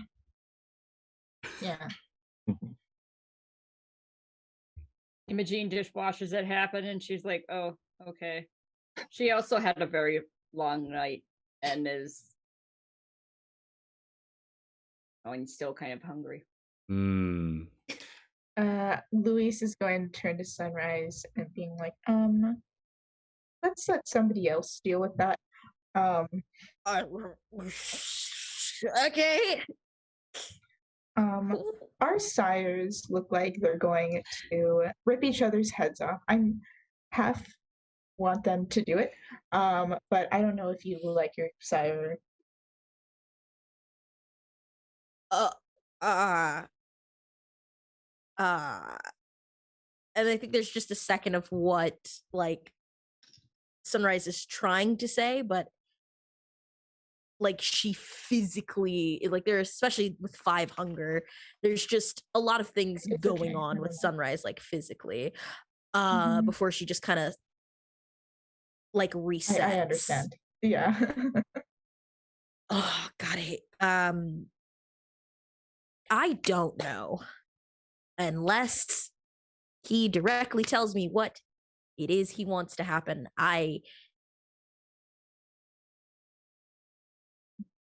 It's okay. Yeah. It's So okay. maybe if something happens, Oh. it'll be fine. I do have questions for my sire before he Mhm. dies. While you're talking, Imogene, you are the one who notices that it's already come to blows. Louise, your sire has drawn their bladed sword out of their cane and has gone to strike Sunrise's sire, who has stood there. It's shattered against their shoulder. They give a quite a insulting yawn as they do so, and start to take some stuff at the blood cooler. Imogen, your sire is making their way over and is like, "Hey guys, let's just calm the fuck down." Okay, things are starting to get very heated between all three. What happens when you get a lot of kindred in one area? Of old kindred. all are all narcissists. Jeremy stabbed somebody. What? He saved What are we not somebody. talking? Still okay. Stabbed, Sorry, staked. I haven't gotta do one processed to a do the lot. other. It's kind of going a little slow for me here. The thing Jeremy, I'm what gonna the do, fuck? I'm gonna walk over to the now torpid kindred with the Mm. stake and like look at her and take the stake out of her. Yeah. Okay. You reach in. It's quite a bit of force has been put into it. Yeah. But with I believe you're fairly strong, aren't you? Actually. I have 2 strength. Okay, I might need to check then. Strength athletics, please, to try and pull this out, because Jeremy put a lot of force into this, like an immense amount. And just for fun flavor, as you reach for it, I think Malkov appears out of nowhere, puts his hand on top of the stake, and just whispers into your ear in like triplicate voice. He just says, "The game of the jihad is fun, no paperwork at all, but it is won and lost in small victories and grand gestures. And through all of it, at the end of the day, 'tis a fun little game, is it not?" And then he will like just vanish. What kind of Alice in Wonderland Mad Hatter shit? She kind of like makes the look as a face, but with all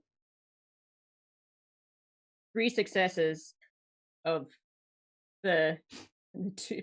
My dump stat is strength, No. but I still have 2 in strength because of whatever, and then 1 in athletics, so I got all successes. But This is made easier.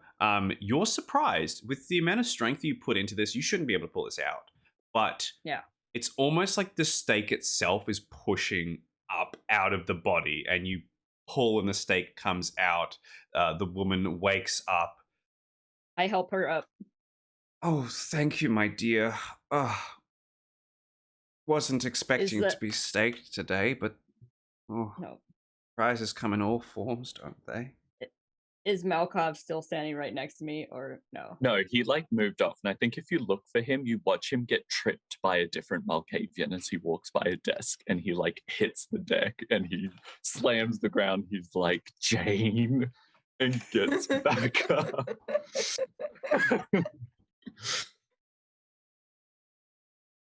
Thank you so much for helping a poor old woman, turned not in her prime. That's fine. You're welcome. Who are you looking for?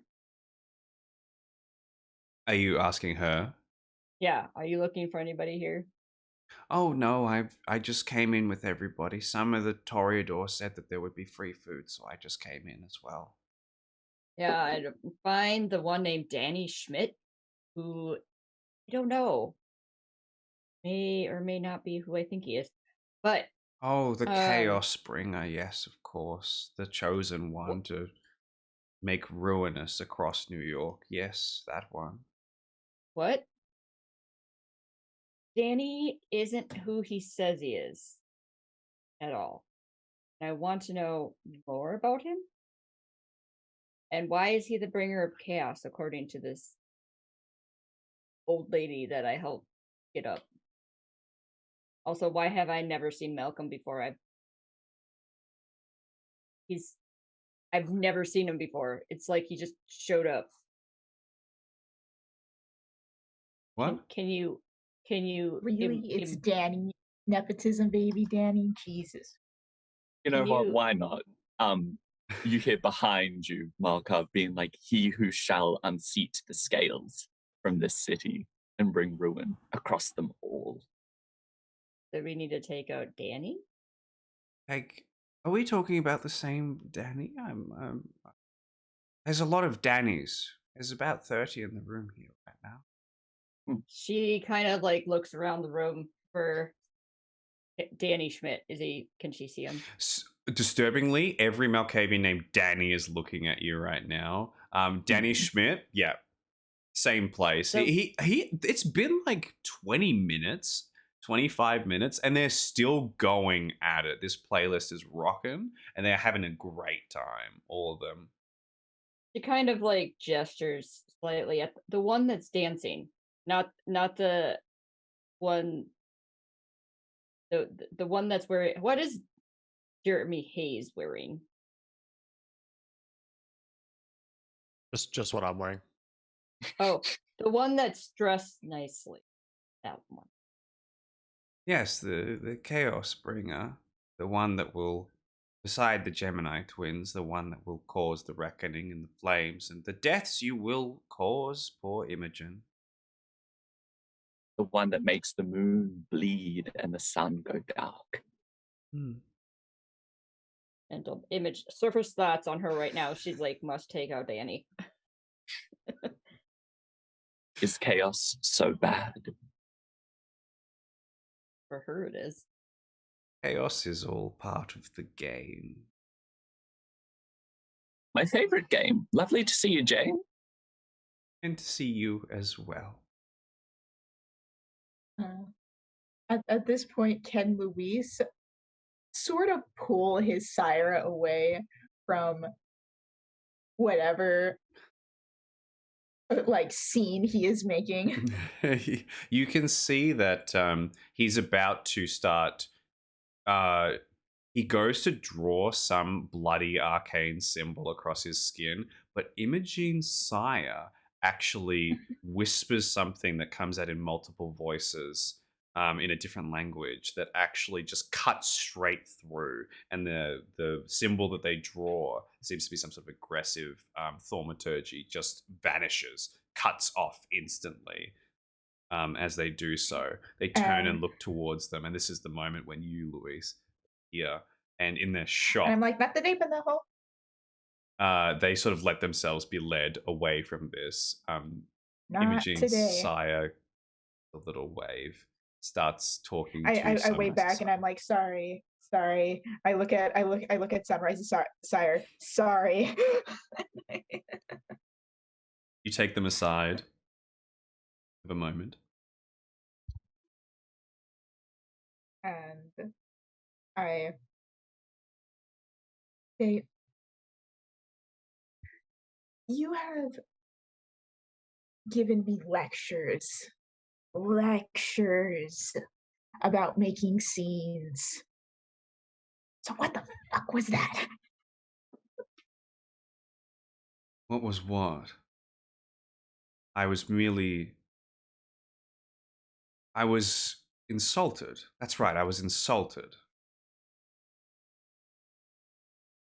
Your cane. He looks down. He's actually seems confused. The fact that his cane is shattered into pieces. How did? You No, were I was gonna insulted. That's start right. a fight. You were trying to start a fight. I was insulted.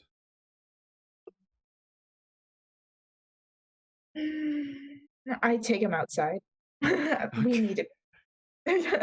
Time to take Grandpa home. Yeah. As you take them. Come on, Grandpa, let's go.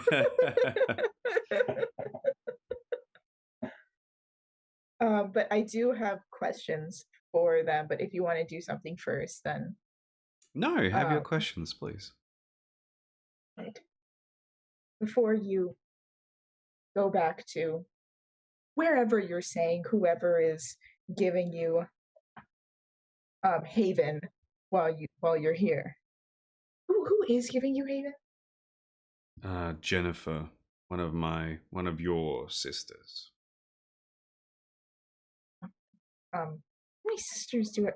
How many childer have you made? Best not to ask. I can barely keep track. And yet you always blow up my phone. Okay. All right. Do you still live in Milwaukee? For most of my time, but the chantry there hasn't been chantry for a long time. Have you been staying in the university then? Recently I have, yes. What's been happening over there? Rumors, talks, some interesting sights, as some of us are blessed with visions from our past transgressions, as you know. Disturbing thoughts. That's why I came here. One of them said they saw you. What did they say about me? Something about dancing and fire.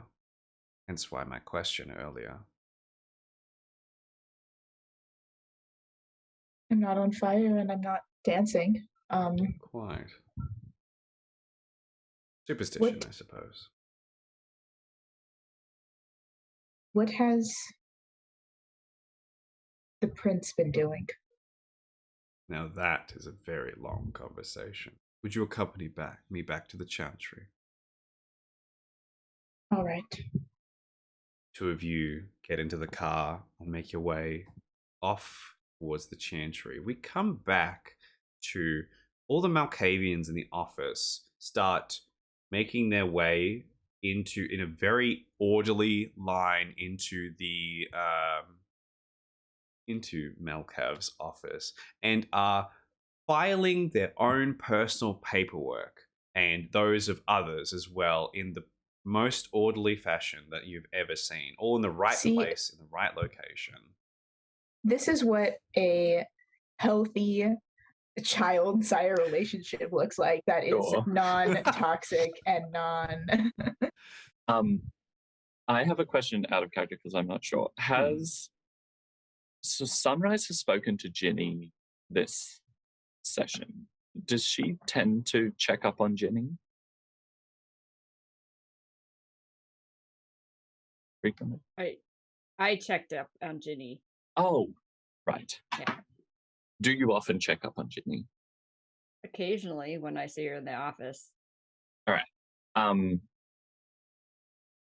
I think, oh God, I've already harassed Imogen so much. So I think I'll take it to Sunrise instead.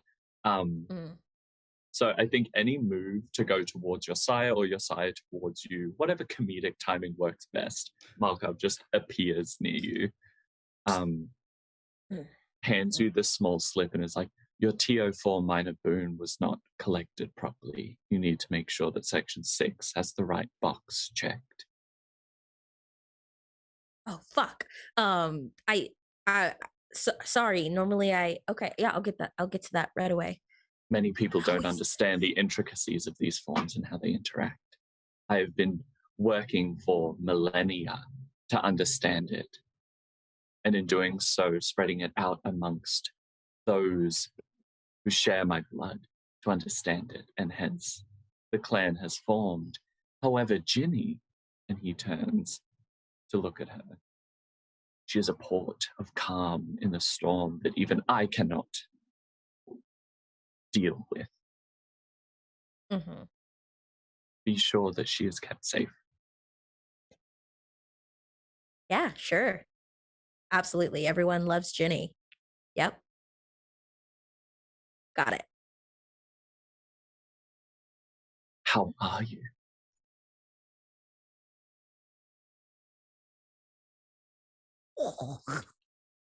Ah! Who are you? I asked you a question. I asked one in return. Oh, I love a game. All right. Hmm. I deal with the paperwork. Hmm. I am Sunrise Lewis. Pleasure to meet you. Still deciding. Always a pleasure.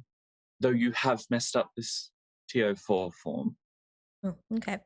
Yes. This is thank you for letting me know. I've He will always been very pull diligent. Yep.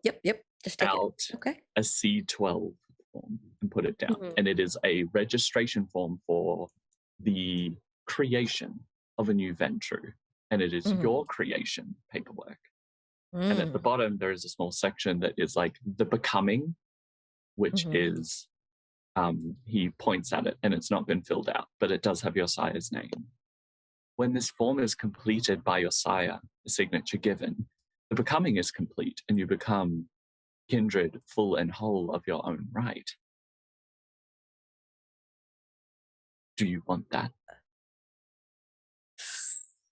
Oh, wow, you are out of nowhere asking some real personal questions that I have filed away. I love files. I would like that. I just don't know what happens when. Well, you fill out the signature portion here, and then your sire jots down his initials there. There's another signature on page 4. Then the becoming is complete. Okay. Okay. Is there anything else? Would you like to complete this form?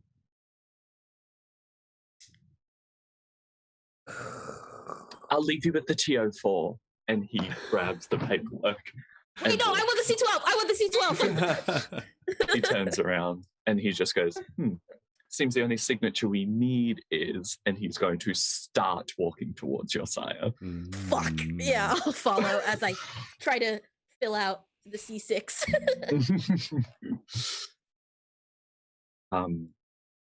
And he will just stand between you and your sire with this form.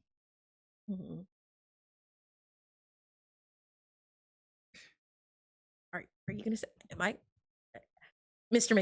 McAllister? Sir. Yes. What is it? There seems to be an incomplete form that the file keeper here is requesting to be completed, and it needs your signature to do so. How interesting. They turn towards Malcolm. As they do so, I imagine they get, no matter how high their unswayable mind, overwhelming desire to fulfill the form one way or another. And as they do so, they reach in and take out one of their very expensive engraved gold pens. Sorry, engraved in gold, black pen. And says, well, we can't have that now, can we? Clicks it to the side. He'll gives set Go ahead. the page down, and there's this incredible intensity that comes over him. And he's using like some weird fusion of dominate and presence. And he's like, ensure that your signature stay only on the line and not touch the text above ensure the date is written day, month, year.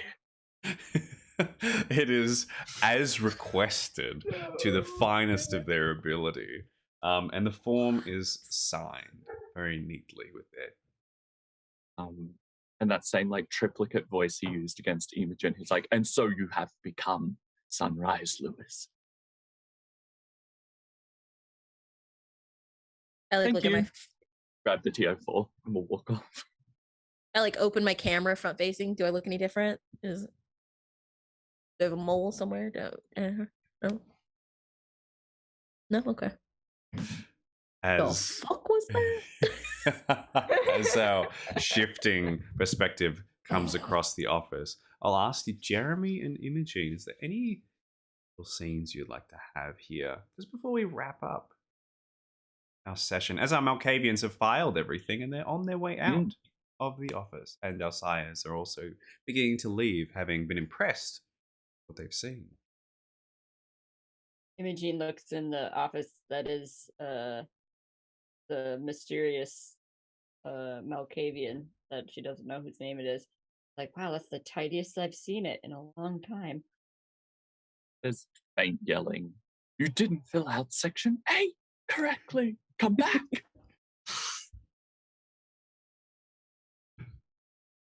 And Jeremy, any last scenes you'd like to have? Yeah, just for the sake of it, because I put effort into doing it. Jeremy will take a break from dancing and he'll just take out his mug, just lift it up. He starts drinking from it. Then he'll put it back down. That's all. Danny ushers all the kindred out of the office. There's a lot of trash around from the other kindred, not from the Malkavians. They've been the most polite, most wonderful people you've seen in the office for a long time, as there's a lot of chaotic figures around here. And Danny ushers them all out. Sires all end up leaving, everything being organized. Danny claps their hands together and says, "See, wasn't that a fantastic party between all of us? We had so many people turn up. Some of them, I don't even know who they were. It turned out to be quite the riot." Yeah, Danny, it was real nice.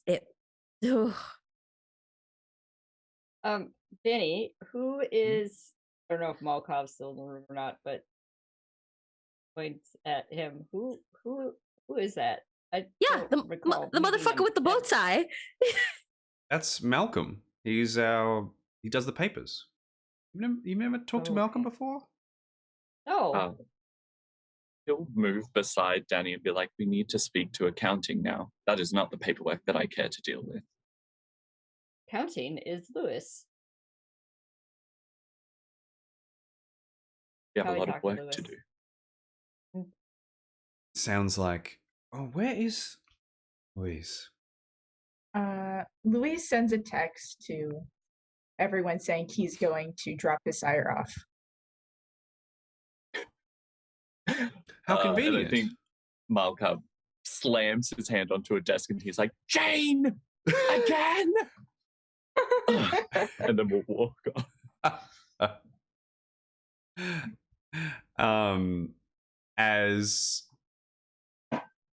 As we do so, Danny says, "Of course you can."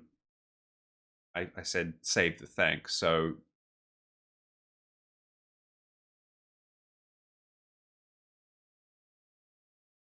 all right, everybody. You introduced me to my vampire son, bruh. Freaking love you, bro. Isn't that great? Two Jeremys, two Hazes. We're gonna have to be getting them back in the office pretty soon. I think next week. I can't wait until he joins me, bro. Cause like he totally has to work here. Like, Danny, come on. Charisma persuasion, please. Yes. Downsizing is happening. I'll need a roll for this. Yes. Give me my personal assistant. Jeremy's intern has a personal assistant. Intern's intern. Rising as well. Succeed. Someone's pushing it. Pushing all the buttons.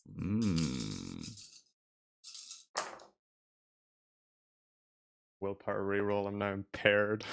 No, do I want to do that? Oh, yeah. Oh, does it count after the roll? Being impaired, you slash Yeah. it off reroll, and then it- you're impaired. Yes. But it won't affect the roll. No, because Okay. you've already Yeah, rolled. yeah, Technically, I'm gonna go impaired. 1, 2, and 3. You Right, come on, big numbers. Big numbers. Where did that dice go? seeing the vein pop on Jeremy's forehead as they push the blood through and their brain through.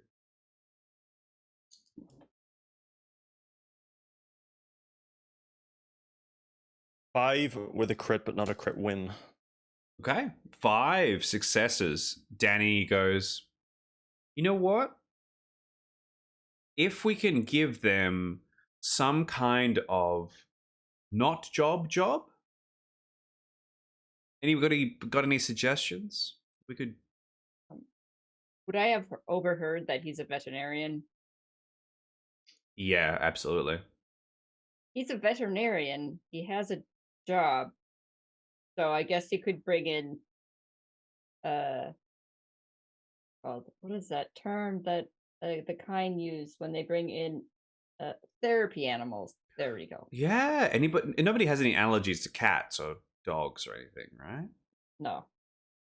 Do allergies travel when you turn into a And I don't think so now that we're corpses. No. Right, of course. The whole I forget about the kindred thing every once in a while. Yeah, I mean, done. They can bring in their animals every once in a while. Anyway, cool. Hell yeah. Nice work, everybody. Excellent. Again, this was a day. Hey, just hang out with people. But I'll be seeing you guys real soon. Good job, as always. Don't forget to file your paperwork for all of this because I couldn't do it.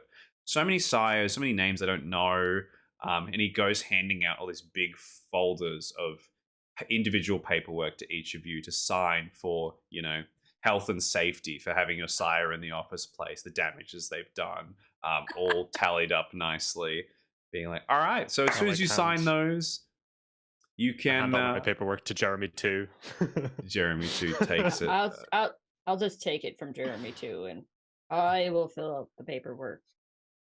As you're all handed these individual pieces of paperwork, Danny says, all right, well, have a Schmidt day, everybody, and stands up, makes his way out of the office and downstairs, where you're left alone with your own devices. And unless there is anything further, that, as we all stand there in some awkward silence with these huge binders of paperwork to fill out, from a day that we didn't even want, I think is an excellent point to end today's session of Boon Office. I kind of wanted to see what the, if you wanted it to just end with Luis going to drop off his sire, because I kind of wanted to hear that conversation. I think we will do that in between sessions. Okay. And then we can do a reflection of that next time. Okay. Aaron, go ahead. I just want to say that as we're all sort of stood around each other, Jeremy will get a text and he'll take his phone out to read it. He'll look a bit worried and confused, and then he'll put it back.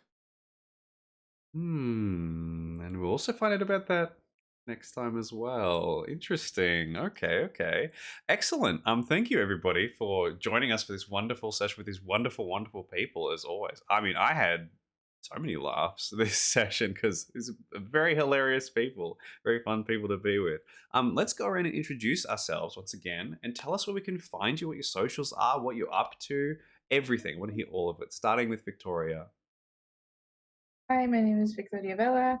I've been playing Luis Estrada, the very messy, very hot, but very messy Tremere accountant. And you can find me on Twitter at Jesus_spicy, or sometime in the future with Ethan as a fellow player on Avignon by Firelight. Please come check that out. Hello again. I'm Serena Montgomery. You can find me on Twitter at Serena Carolyn. And if you're looking for me doing in a storyteller position, I'm over at Dice Dropping, where we are trying to play every tabletop game that is not Dungeons and Dragons. So check us out. We have a couple of stories up there, and sometimes we'll go live with some of our GMs and just hang out. But yeah, that's just me. I like to goof, so that's it. Hi guys, I'm Aaron MP, Aaron Music Productions. My channel is kind of dead. It's majority a music production channel. I was running I wasn't running, I was hosting a Vampire the Masquerade Chronicle that ran for just over a year. That ended recently. Since then, I am involved in so many more things. D&D, Star Wars Saga Edition, which is D&D and Star Wars. I am personally running a Hunter the Reckoning game soon. That is all going to be on Roleplay Nights, ROLEPLAYE, on Twitch. And we are a big community, similar to other communities around here. And we love to have people chill with us. So come fucking hang out. I am Kat. I played Imogene Grady, Van Akeem. All my socials, for the most part, are dead in glow, unless otherwise mentioned. I can probably get my beacons link tree list added in the chat at some point. I will. I don't know if I can announce it yet, but I was in a Martlet Games show called Psychopomps Incorporated, and that might be coming back in October or November. I just don't know when. I'm Jack Fisher. I've been playing Malkov, the Malkov, and I can be found at Dr. Radiance on things. And I'm Ethan, the storyteller of these wonderful people. Please check out all of their socials. I will have a command. Future me will have a command that will be showing all their socials as well in the chat. Currently, right now, I'm calling myself out if I haven't done it. And yeah, check out their stuff. I can't wait for more of this wonderful story with everybody. It's been fantastic so far. I look forward to more wonderful guests like Jack. Everybody say thank you to Jack for jumping in and joining Thank us. you, for Jack. this. Thanks, Jack. Thank you, Jack. We love Thanks, you. Jack. And we will see You you. scared the shit out of me, but it was great. Yeah, good. I'm glad. And we will see you all next time for more Vampire the Masquerade, the Boon Office. Until next time when we see you.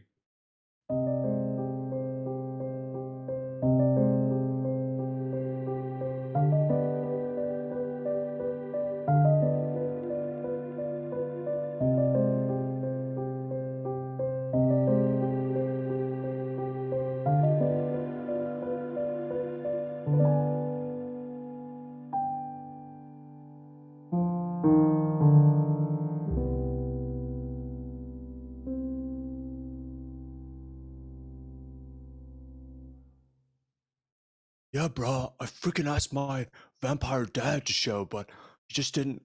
Oh, he just texted.